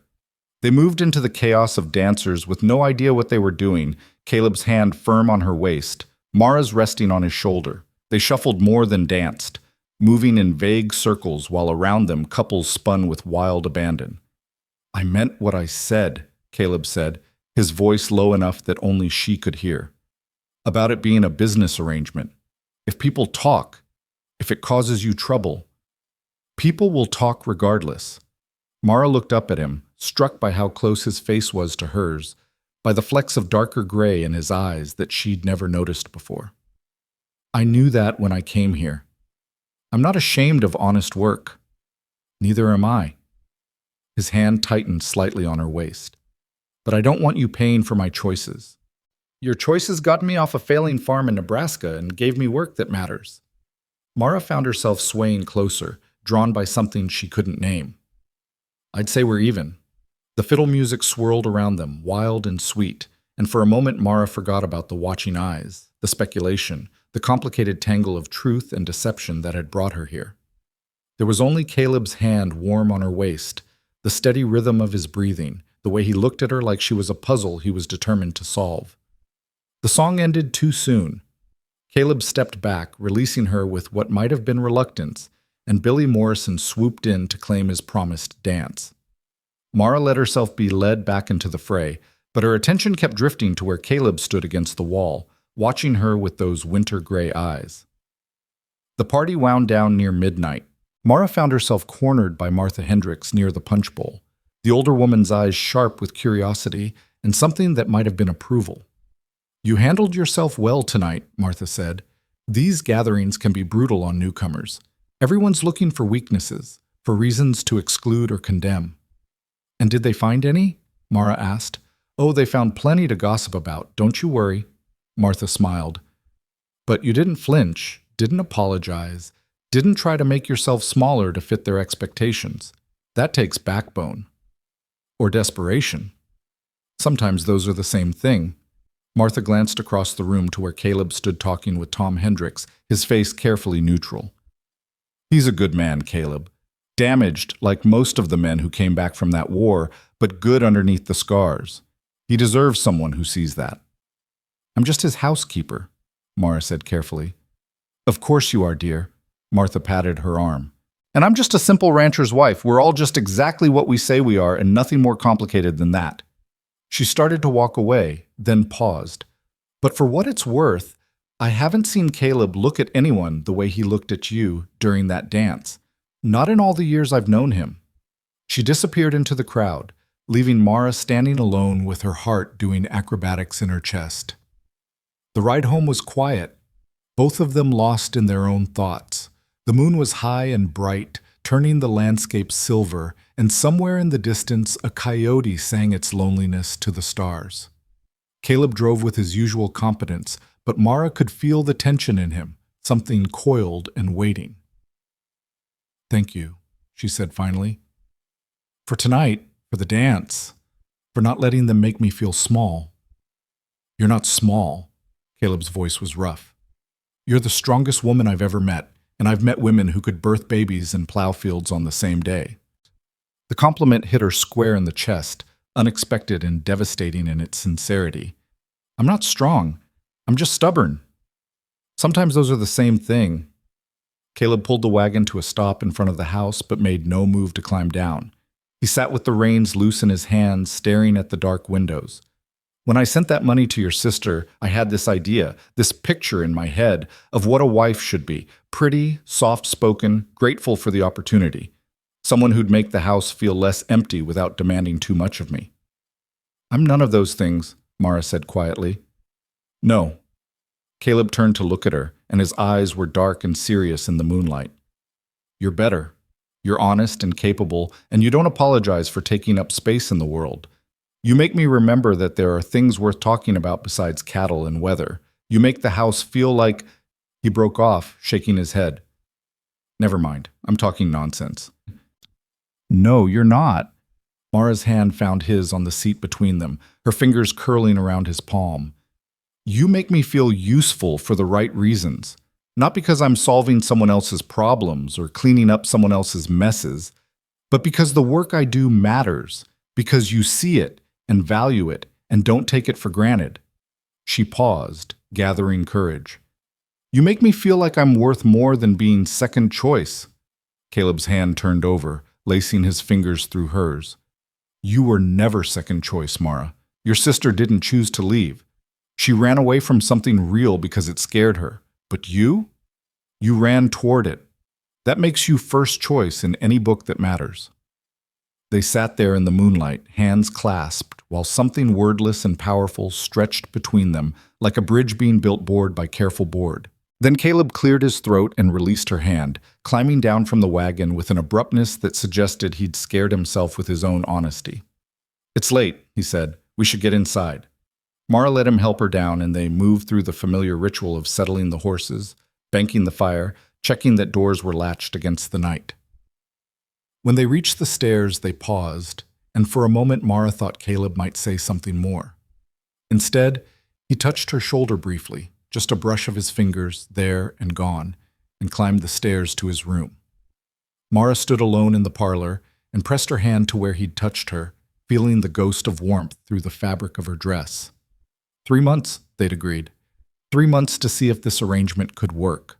But standing there in Caleb Rowan's house, with the taste of possibility sharp on her tongue, Mara realized that 3 months might not be nearly enough time to figure out what she wanted. Or it might be exactly long enough to break her heart. She climbed the stairs slowly, her mind refusing to settle, and when she reached her room, she didn't bother lighting the lamp. Instead, she stood at the window and looked out at the valley bathed in moonlight, at the creek running silver through the cottonwoods, at the vast Wyoming sky that seemed to hold more stars than darkness. Somewhere down the hall, she could hear Caleb moving in his room, the creak of floorboards, the soft thud of boots being set aside. The sounds were intimate in a way that made her chest ache, reminders that they lived in the same house, breathed the same air, shared the same roof, but remained separated by walls both literal and carefully constructed. Mara undressed and climbed into bed, but sleep wouldn't come. Her mind kept circling back to the way Caleb had looked at her during that dance, the way his hand had felt warm and solid in hers during the wagon ride home, the way he'd called her first choice when she'd spent her whole life being anything but. She must have dozed eventually because she woke to the smell of smoke. For a moment, still tangled in dreams, she thought it was just the cook stove being lit for breakfast. Then she heard shouting, Caleb's voice, urgent and sharp, and she bolted upright, heart pounding.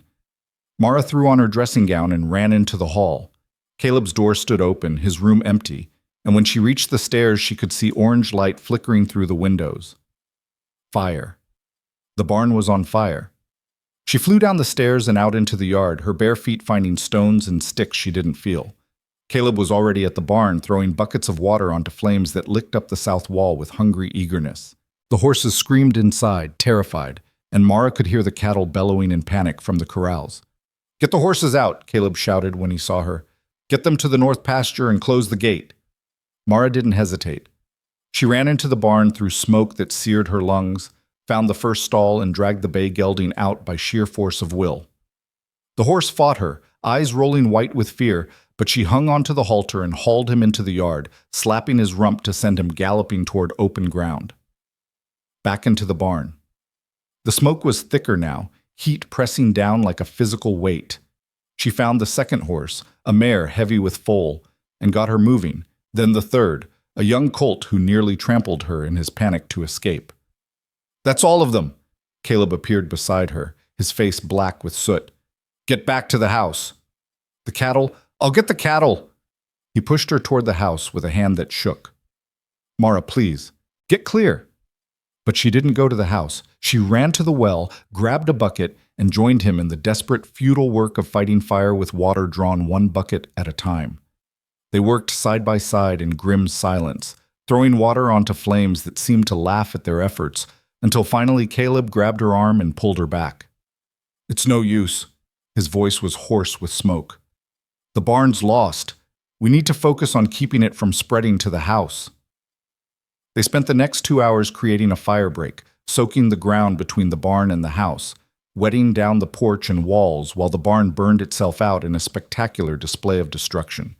By the time the sun rose, painting the sky in shades of pink and gold, the barn was nothing but a blackened skeleton, smoke rising from the ruins like the ghost of what it had been.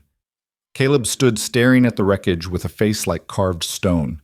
His hands hung at his sides, blackened and blistered, and Mara could see a burn on his forearm where an ember had caught him. He didn't seem to notice or care. "Caleb," she touched his shoulder gently. "Come inside. Let me look at your hands. I need to check the stock, make sure none of them got hurt in the panic. After I tend to your burns." Mara's voice left no room for argument. "You're no good to the animals if infection sets in." He let her lead him inside like a man walking in his sleep. Mara sat him at the kitchen table and fetched water, clean rags, the tin of salve she'd found in the pantry weeks ago.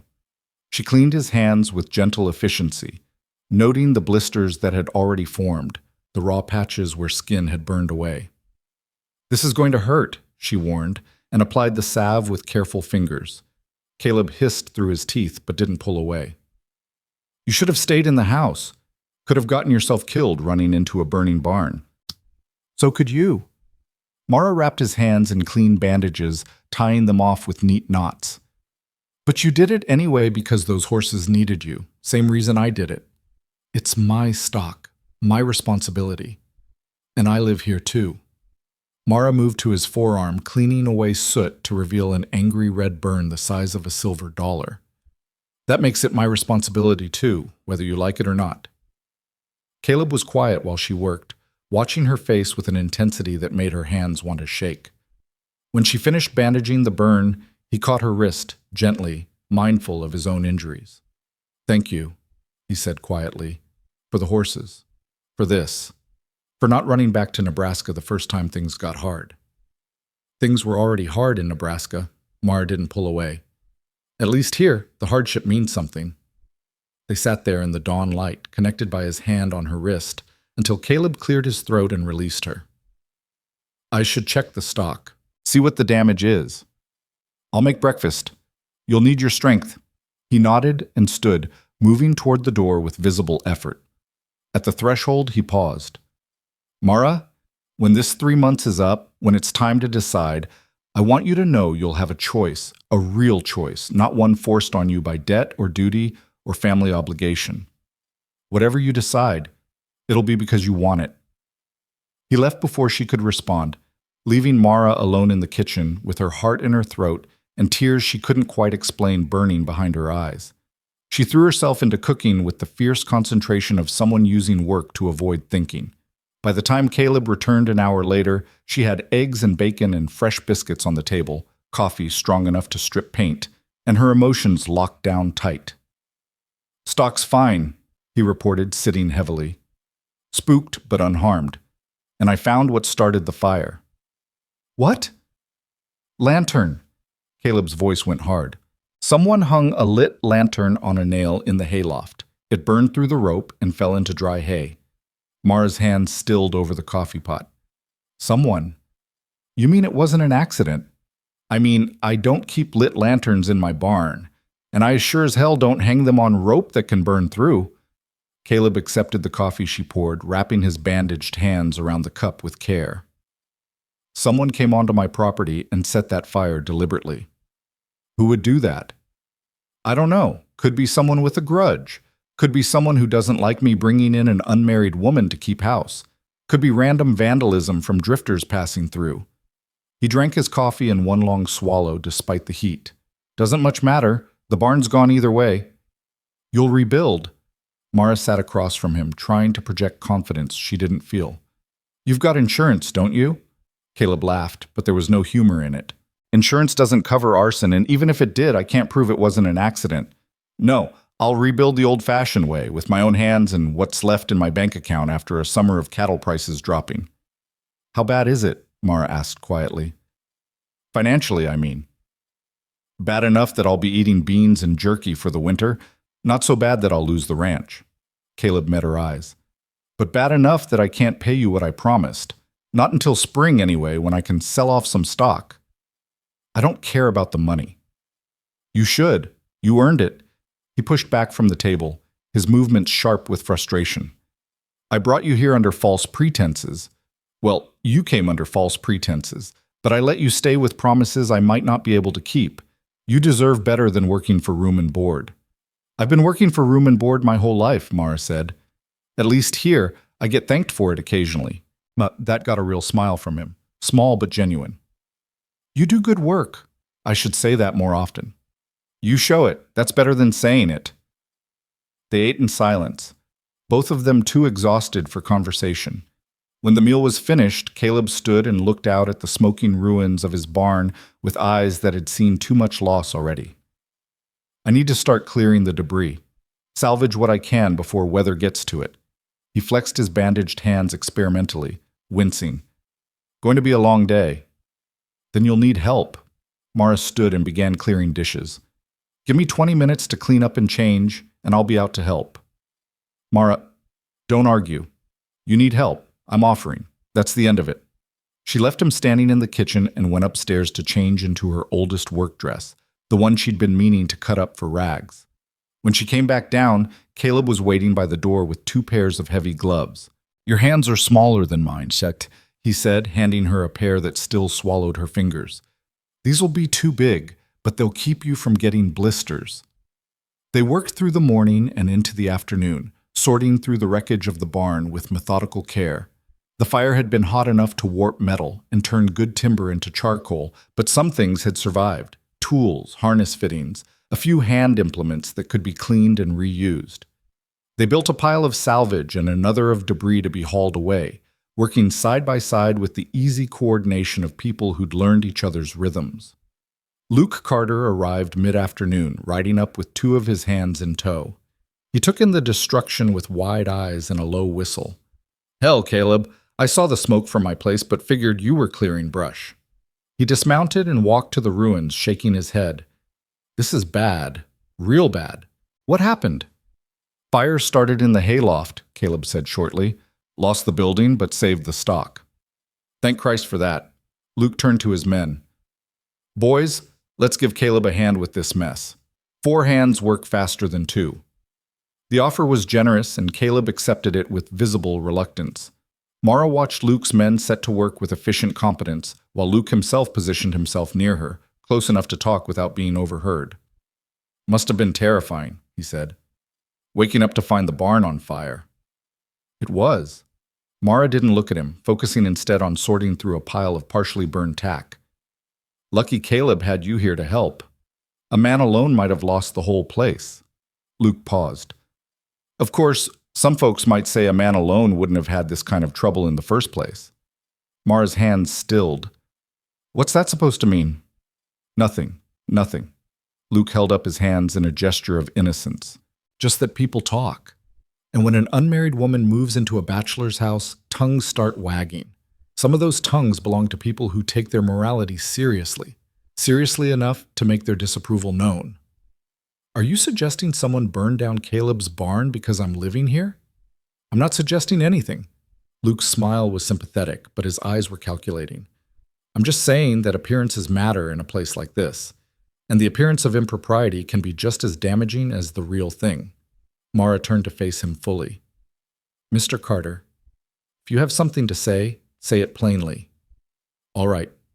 Luke stepped closer, his voice dropping to a confidential murmur. "Marry me." The words hit Mara like cold water. "What?" "Marry me," Luke repeated. "I'm offering you a way out of this mess.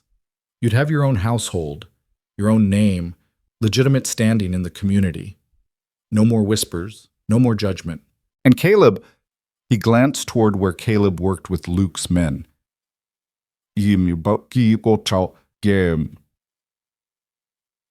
Caleb would be free to rebuild without the burden of protecting your reputation. "My reputation is my own concern." "Is it?" Luke's smile sharpened. "Because from where I'm standing, your reputation is currently costing Caleb his barn and quite possibly his livelihood. How long before it costs him more?" Mara felt sick. "You think I caused this?" "I think your presence here has complicated things in ways that might not be fixable." Luke reached out as if to touch her arm, then thought better of it. "I'm offering you a solution. A good one. I've got land, money, standing in the community. I could give you a comfortable life." "I don't want comfortable, and I don't want you." Mara's voice came out harder than she intended. "Thank you for the offer, but no." Luke's expression didn't change, but something cold flickered in his eyes. "You might want to think about it before you refuse outright. Things have a way of getting worse before they get better. And Caleb's a proud man. He won't ask you to leave, even if staying destroys him." He walked away before Mara could respond, rejoining his men with that same easy smile, like the conversation had never happened. Mara stood alone in the wreckage, Luke's words echoing in her head like poison. What if he was right? What if her presence here had brought this down on Caleb? What if her stubborn insistence on staying was causing more harm than good? She was still standing there, frozen with doubt, when Caleb appeared at her elbow. "You all right? You look pale." "I'm fine." The lie tasted like ash. "Just tired." "We're about done here anyway. Luke's boys did good work. We cleared more in 2 hours than I would have managed in 2 days. Caleb wiped sweat from his forehead with the back of his hand. "Let's get you inside. You've been out in this sun too long." He guided her toward the house with a hand on her elbow, and Mara let him, too shaken to protest. Luke's words kept circling in her mind like vultures over carrion. What if her staying here really was destroying everything Caleb had built? That evening, Mara cooked supper with mechanical efficiency while her mind churned. Caleb ate without seeming to taste anything, his eyes distant, already calculating the cost of rebuilding and how long it would take. When the meal was finished, he retreated to the porch to smoke and stare at the ruins of his barn while darkness fell. Mara cleaned up in silence, then climbed the stairs to her room. But instead of preparing for bed, she lit the lamp and sat at the small desk beneath the window. She needed to think, needed to figure out what the right choice was when all the choices seemed wrong. She was still sitting there an hour later when she heard footsteps in the hall. Caleb's footsteps, coming toward her room instead of his own. He knocked softly. "Mara, you still awake?" "Yes." She opened the door to find him standing in the hallway, still wearing his work clothes, his face drawn with exhaustion. "I need to show you something," he said, "if you're not too tired." Mara followed him down the hall to his room, a space she'd never entered, had carefully avoided even thinking about. He pushed open the door and gestured her inside, and Mara stepped across the threshold feeling like she was crossing some invisible boundary. Caleb's room was sparse, almost monastic. A narrow bed with military-tight corners, a washstand, a chest of drawers. But on top of the chest sat a wooden box, simple and unadorned, and it was to this that Caleb moved. "After the war ended, I spent 2 years drifting," he said, opening the box with careful hands. "Working ranches, sleeping rough, trying to figure out who I was now that I wasn't a soldier anymore. I wrote letters during that time, dozens of them. Never sent a single one." He pulled out a stack of papers, yellowed and creased, covered in that same careful handwriting Mara recognized from his advertisement letter. Some were to my parents, trying to explain why I couldn't come home. Some were to men I'd served with, asking questions I knew they couldn't answer. But most of them, he held up the stack, were to a woman I'd never met, a woman I was trying to imagine into existence. Mara's throat went tight. "Caleb, I need you to read them." He pressed the letters into her hands. "I need you to understand what I was looking for when I sent that money to Nebraska, and then I need you to decide if what you found here is worth staying for." He left before she could respond, closing the door behind him with a soft click. Mara stood alone in his room, holding the letters, feeling the weight of his loneliness pressed into paper and ink. She carried them back to her own room and sat on the bed, unfolding the first letter with shaking hands. The words were raw, unguarded in a way Caleb never was in person. He wrote about waking from nightmares with the taste of gunpowder in his mouth, about the sound of men screaming that followed him across years and miles, about the desperate, gnawing loneliness of building a life alone when everywhere he looked he saw ghosts. He wrote about buying fabric for curtains he had no one to make, about sitting at a table set for one, about the crushing weight of silence that pressed down on him every evening when the work was done. And he wrote about hope, tentative, almost embarrassed, that maybe a wife could help him remember how to be human instead of just surviving, that maybe sharing his space with someone else could make the ghosts fade, that maybe he could build something real instead of just existing in the ruins of who he used to be. Mara read through tears she didn't try to hide, understanding with painful clarity that Caleb Rowan hadn't been looking for a pretty bride to ornament his house. He'd been looking for a lifeline, thrown out blindly in the hope that someone, somewhere, might catch it and pull him back to shore. The last letter was dated 3 days before he'd sent the money to Nebraska. It was shorter than the others, just a single page. "I've decided to risk it. To send money to a woman whose picture looks kind, whose letters seem honest, whose words suggest she might understand what it means to be overlooked. Maybe she'll come, and maybe she won't. Maybe she'll be what I need, or maybe I'll disappoint her, and she'll leave. But at least I'll have tried. At least I'll have reached out instead of drowning in silence. If you're reading this, whoever you are, whenever you arrive, please know that I didn't send for you to fill an empty space. I sent for you because I'm tired of being alone with my ghosts, and I thought maybe, just maybe, you might be tired of being alone with yours. All I'm asking is a chance, a real chance, built on truth instead of pretense. I don't know if that's enough, but it's all I have to offer." Caleb Mara read the letter 3 times, memorizing every word, understanding finally what Caleb had been trying to tell her since the moment she'd stepped off that stagecoach. He hadn't wanted perfection. He'd wanted partnership. Someone brave enough to face the truth, strong enough to stay through hardship, honest enough to say when things were hard instead of pretending everything was fine. He'd wanted exactly what she'd been trying to be. She folded the letters carefully and set them on the nightstand, then stood and walked down the hall to Caleb's room. The door was closed, but light showed beneath it. She knocked softly. "Come in." Caleb sat on the edge of his bed, still dressed, his bandaged hands resting on his knees. He looked up when she entered, and the vulnerability in his eyes made her chest ache. "I read them," Mara said. "And?" She crossed the room and sat beside him on the bed, close enough that their shoulders touched. And I think you sent for the wrong sister, but you got the right woman anyway. Caleb's breath hitched. Mara, I know about the fire, about what Luke said. She turned to face him. He thinks my being here caused this.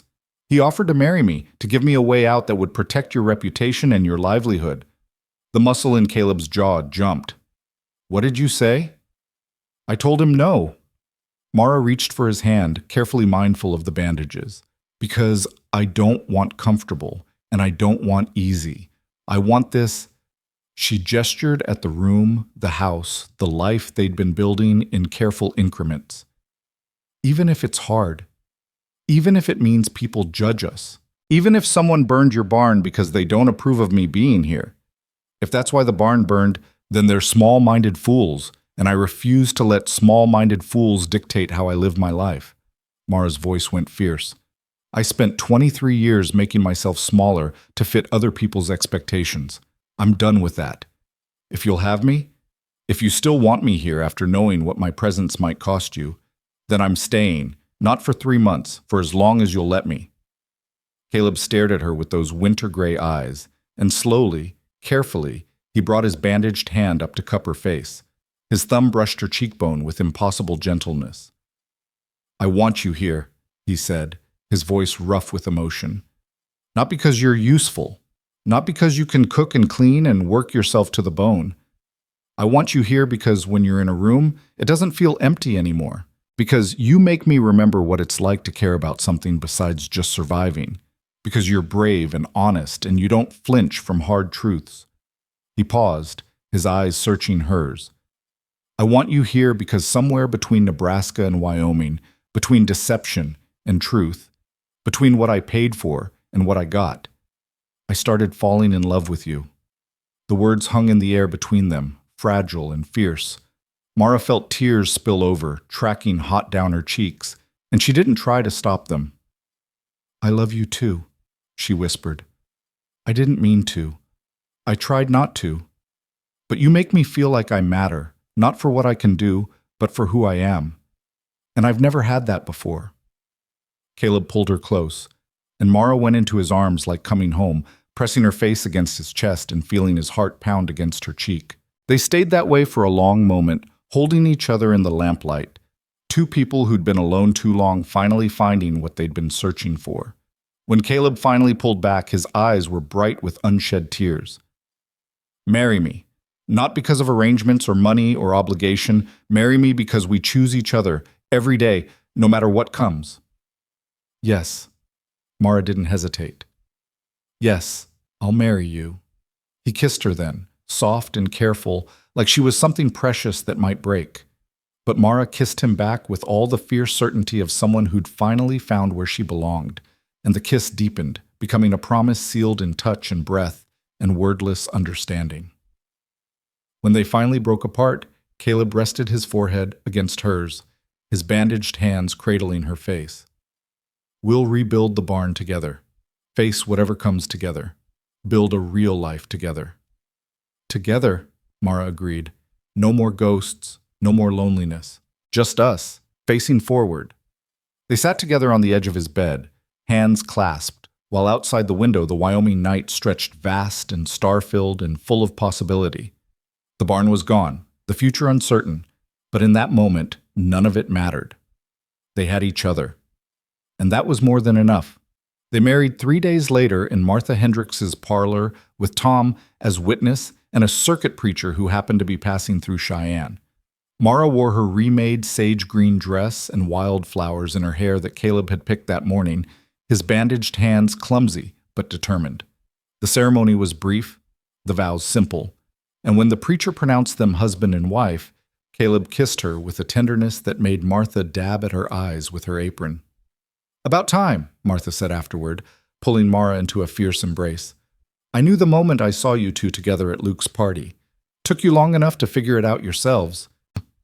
Tom shook Caleb's hand with genuine warmth. You got yourself a good woman, Caleb. Don't mess it up. I'll do my best not to. Caleb's arms settled around Mara's waist, solid and sure, and she leaned into him, feeling something she'd never felt before. Chosen, claimed, wanted for exactly who she was. They drove home as the sun was setting, painting the valley in shades of gold and crimson. The blackened skeleton of the barn stood stark against the sky, a reminder of what they'd lost and what still needed rebuilding. But Mara looked at it and felt no despair, only determination. "We'll start on the barn next week," Caleb said, following her gaze. "I've got enough timber on the north ridge to frame it out. It won't be as big as the old one, but it'll serve." "We'll make it work." Mara laced her fingers through his. "We'll make all of it work."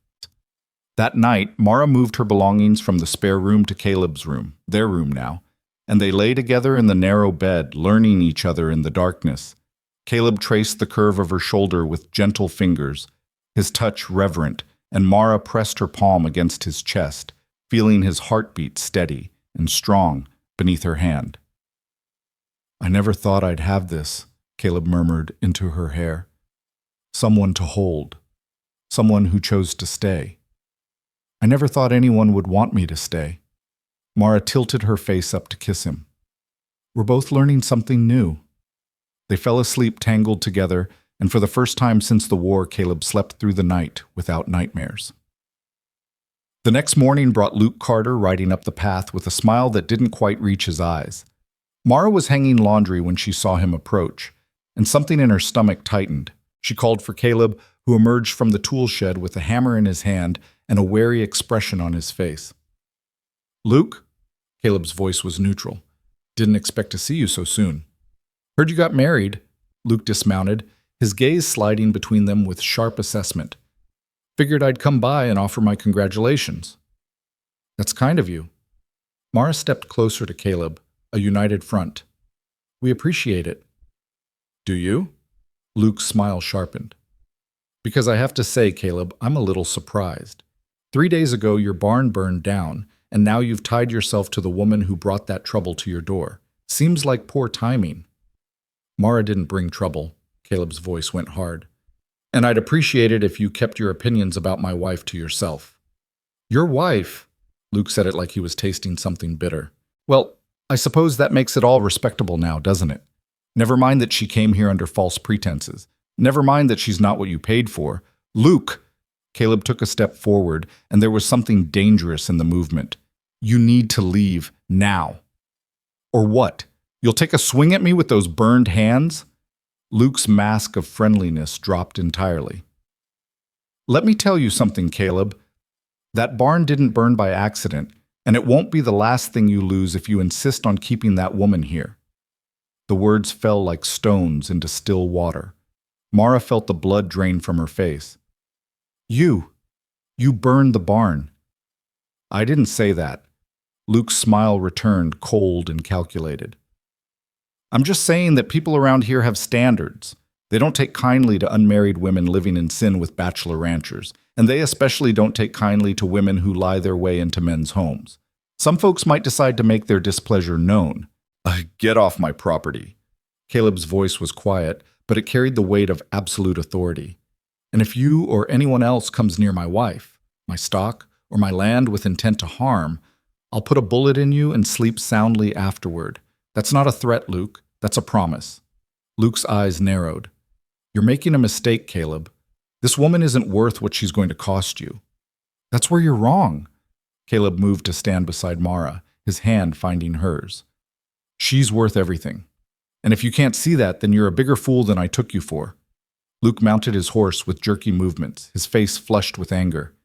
"You'll regret this, both of you." He wheeled his horse around and galloped off, leaving dust and threats hanging in the air behind him. Mara turned to Caleb, her hands shaking. "He burned your barn. He admitted it." "As good as." Caleb's jaw was tight. "But we can't prove it, and even if we could, his family's got money and influence. The sheriff wouldn't do anything. So he just gets away with it? For now." Caleb pulled her into his arms, his chin resting on top of her head. "But Luke's got a short temper and a long memory. He'll make a mistake eventually, and when he does, I'll be ready." "What if he comes back?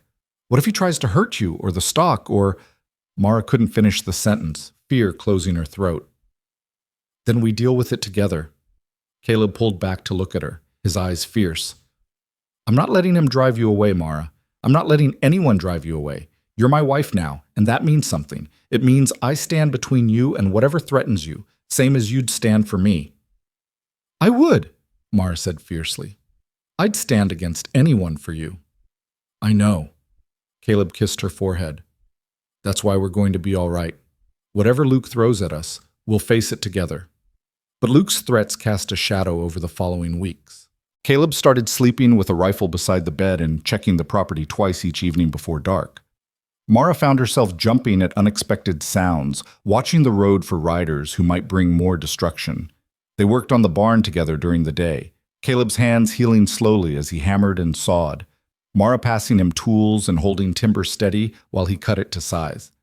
The work was hard, the progress slow, but there was something deeply satisfying about building something with their own hands. They worked mostly in silence, communicating through gesture and glance, falling into a rhythm that felt natural as breathing. By the end of the first week, they had the frame up. By the end of the second, the walls were taking shape. It was during the third week that Tom Hendricks rode up with news that made Caleb go still. "Luke's place burned last night," Tom said without preamble. "Not the house, thank the stars, but his main barn and half his hay stores. Luke's claiming you did it, Caleb. He's got the sheriff coming out to ask questions." Caleb's face went carefully blank. "I was here all night. Mara can attest to that." "I know, and Martha knows. And anyone with half a brain knows you wouldn't be stupid enough to burn a man's property in revenge." Tom shifted in his saddle. "But Luke's making noise, and Sheriff Morrison has to investigate, or people will say he's playing favorites." "Let him investigate." Caleb's voice was calm, but Mara could see the tension in his shoulders. "He won't find anything because there's nothing to find." Sheriff Morrison arrived that afternoon, a gray-haired man with tired eyes and the patient manner of someone who'd heard every story twice. He questioned Caleb and Mara separately, asked about their whereabouts the previous night, examined the partially rebuilt barn with careful attention. "Luke says you threatened him," Morrison said, his pencil scratching across paper. "Says you told him you'd burn him out if he caused you more trouble." "I told him I'd put a bullet in him if he came near my wife or property with intent to harm," Caleb corrected. "That's not a threat to burn his barn. That's a promise to defend what's mine." "And you were here all night?" "Every minute. Ask my wife."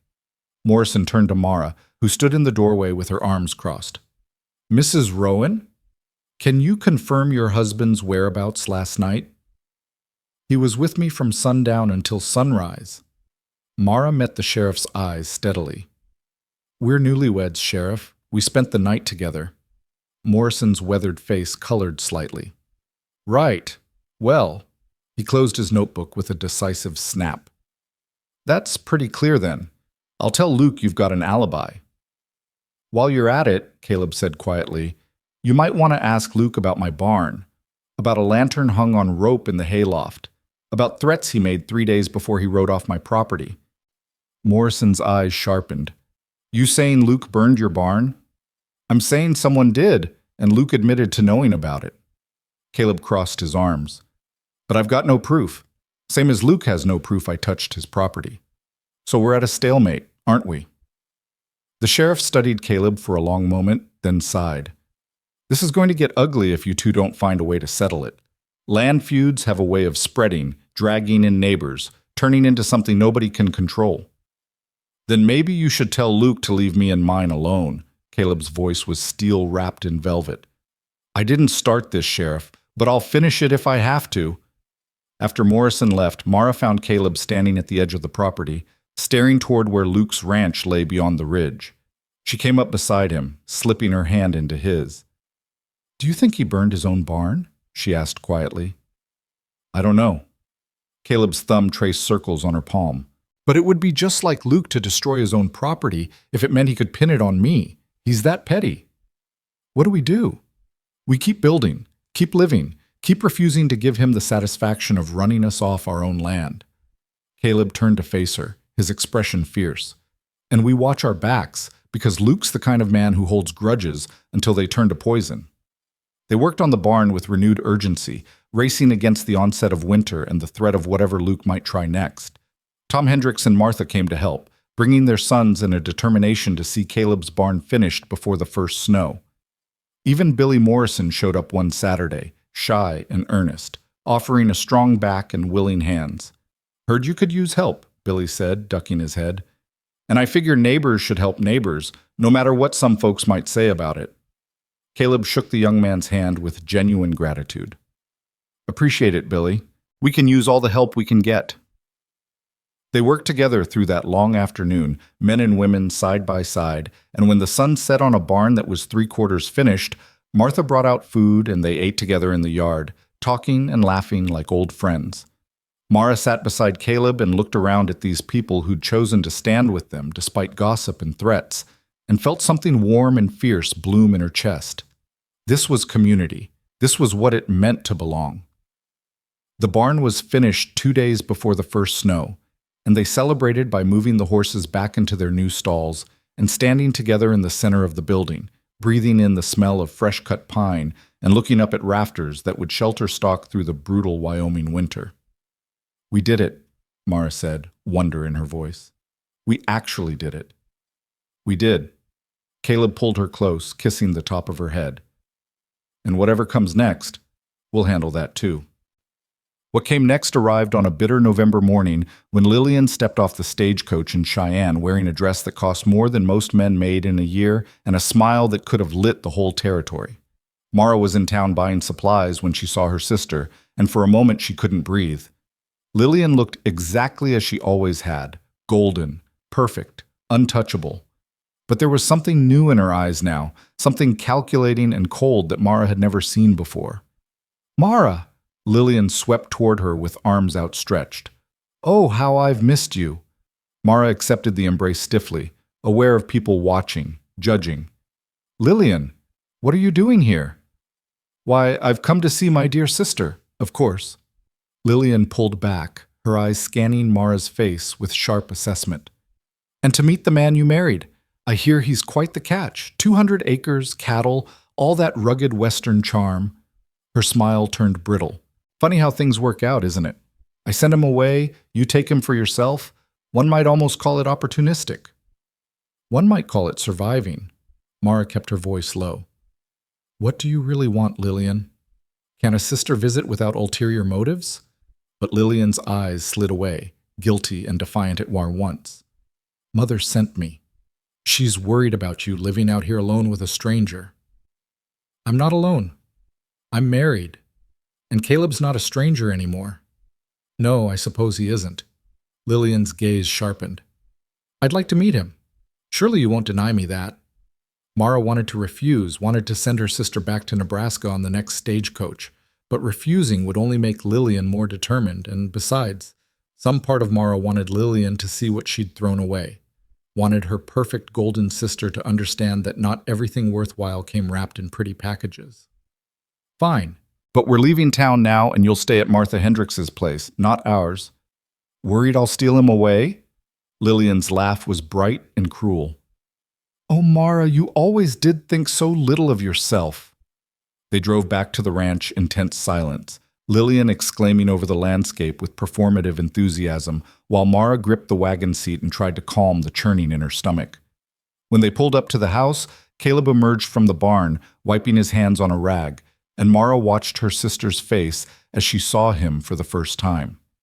Lillian's expression shifted through surprise, appreciation, and something darker, a kind of hungry calculation that made Mara's skin crawl. "Mr. Rowan?" Lillian climbed down from the wagon with practiced grace, extending her hand. "I'm Lillian Whitlow, Mara's sister. I've heard so much about you." Caleb took her hand briefly, his face carefully neutral. "Mrs. Rowan mentioned you might visit."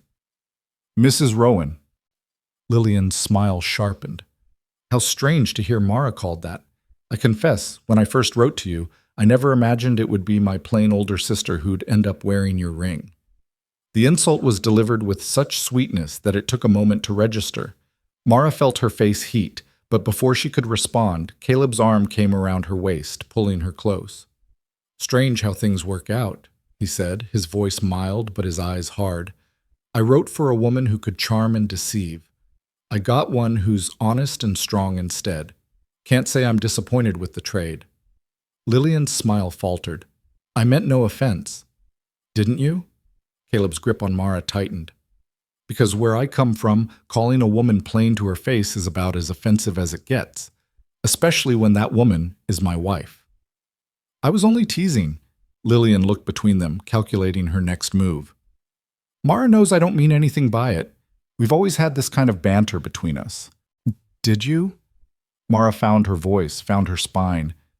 Because I remember you saying things that cut, Lillian. I remember you taking up all the air in every room while I made myself small enough to fit in the corners. That wasn't banter. That was cruelty dressed up as sisterly affection. Lillian's mask cracked, revealing genuine shock beneath. Mara. No. Mara stepped forward out of Caleb's protective embrace to face her sister directly. You came here to see what I'd made of your cast-offs, to judge whether I deserved the life you threw away. Well, here it is. Here's the man you were too afraid to meet, the ranch you were too scared to build, the future you ran from because it required actual courage, instead of just looking pretty and waiting for someone else to solve your problems. That's not fair, Lillian whispered. Isn't it? Mara's voice was steady, certain. You've spent your whole life being the beautiful one, the desired one, the one everyone wanted. And when you finally got what you claimed to want, a chance at adventure, at building something real, you panicked and sent me instead. Not because you cared about honoring your commitment, but because you wanted the money without the work. Tears welled in Lillian's perfect blue eyes. I was frightened. I didn't know what else to do. You could have been honest. Mara's anger drained away, leaving only weariness. You could have written to Caleb, explained that you'd changed your mind, given him the chance to find someone who actually wanted to be here. Instead, you took his money, spent it, and sent me in your place like I was some kind of consolable prize. I thought, Lillian's voice broke, I thought you'd be grateful. You had no prospects, no future. I gave you an opportunity. You gave me a lie to carry. Mara shook her head. But you know what? I'm grateful anyway. Because that lie brought me here, and once I was here, I had the courage to tell the truth. And that truth gave me something you'll never have. A man who chose me knowing exactly who I am, not who I pretended to be. Caleb moved to stand beside Mara, his presence solid and sure. Your sister's right, Miss Whitlow. You did me a favor by not coming, because if you had, I would have gotten exactly what I thought I wanted, someone pretty and charming to fill empty space. Instead, I got Mara, and she's worth 100 women who only know how to look good on a man's arm. Lillian stared at them, at their united front, and something in her face crumbled. I see.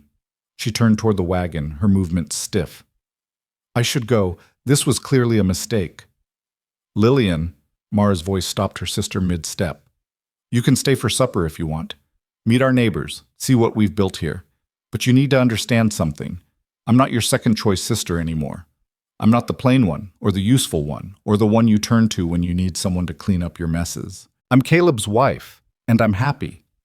Lillian looked back at her, and for the first time in Mara's memory, her beautiful sister looked small. Are you? Happy?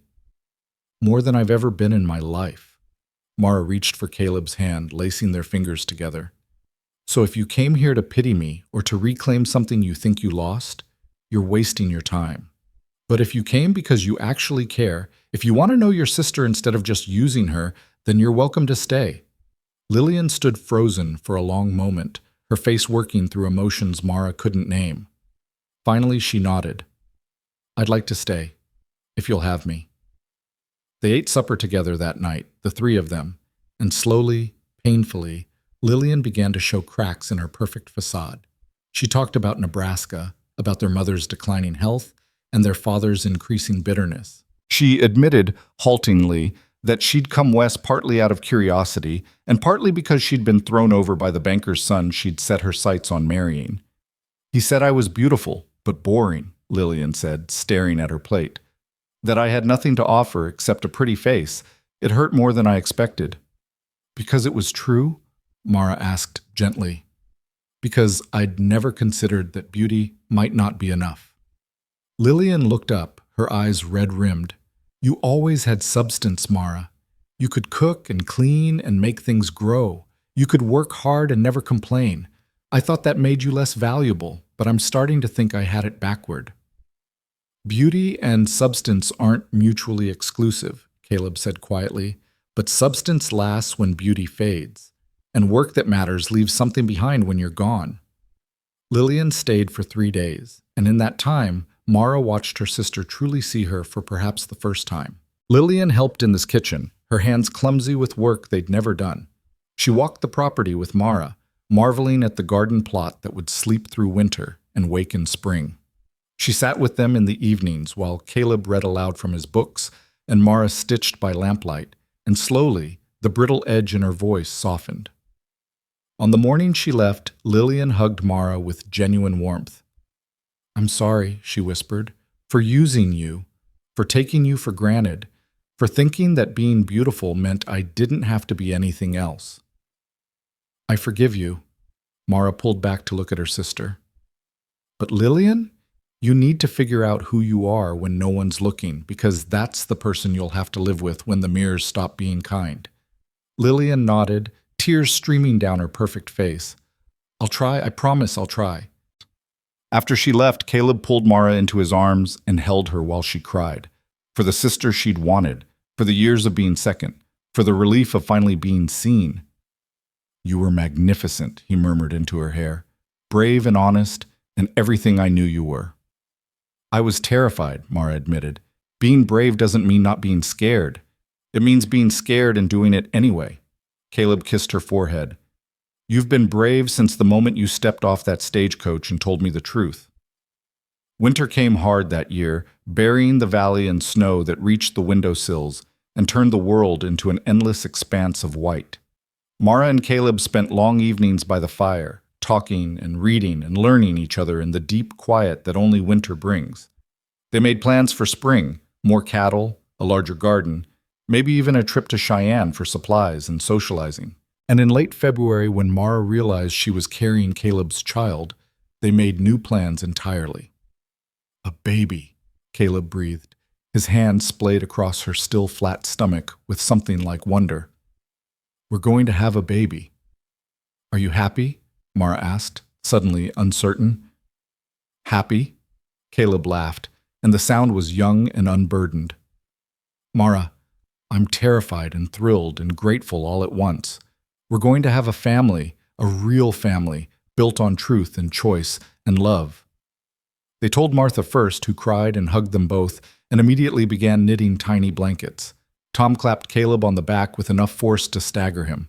Billy Morrison brought a hand-carved cradle he'd made himself, blushing furiously as he presented it. Even Luke Carter, when he heard the news in town, had the grace to offer grudging congratulations, though the look in his eyes suggested the feud wasn't forgotten, merely dormant. Spring came with a rush of green and the promise of new beginnings. Mara's belly grew round, and Caleb treated her like she was made of spun glass, which amused her to no end. "I'm pregnant, not broken," she told him when he insisted on carrying water for her. "Humor me," he said, kissing her cheek. "You're carrying our future. Let me take care of you while you do the hard work." The baby came in late August with Martha attending and Caleb pacing holes in the kitchen floor. After 12 hours of labor that left Mara exhausted and triumphant, she held their daughter in her arms, a tiny, perfect thing with Caleb's gray eyes and a surprisingly strong grip. "What should we name her?"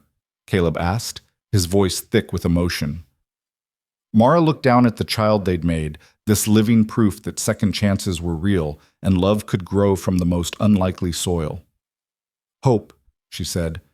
"Let's call her Hope." And in that Wyoming ranch house, with the valley stretching green and gold beyond the windows, Caleb Rowan and Mara Whitlow. Rowan held their daughter and understood that they'd built something more valuable than land or cattle or even the love between them. They'd built a future where truth mattered more than beauty, where choice mattered more than obligation, where a woman who'd spent her whole life being overlooked could finally be seen and valued for exactly who she was. Years later, when people asked Mara how she came to Wyoming, she would smile and tell them the truth, all of it, the deception and the courage, the fear and the love, the substitute bride who became the first choice.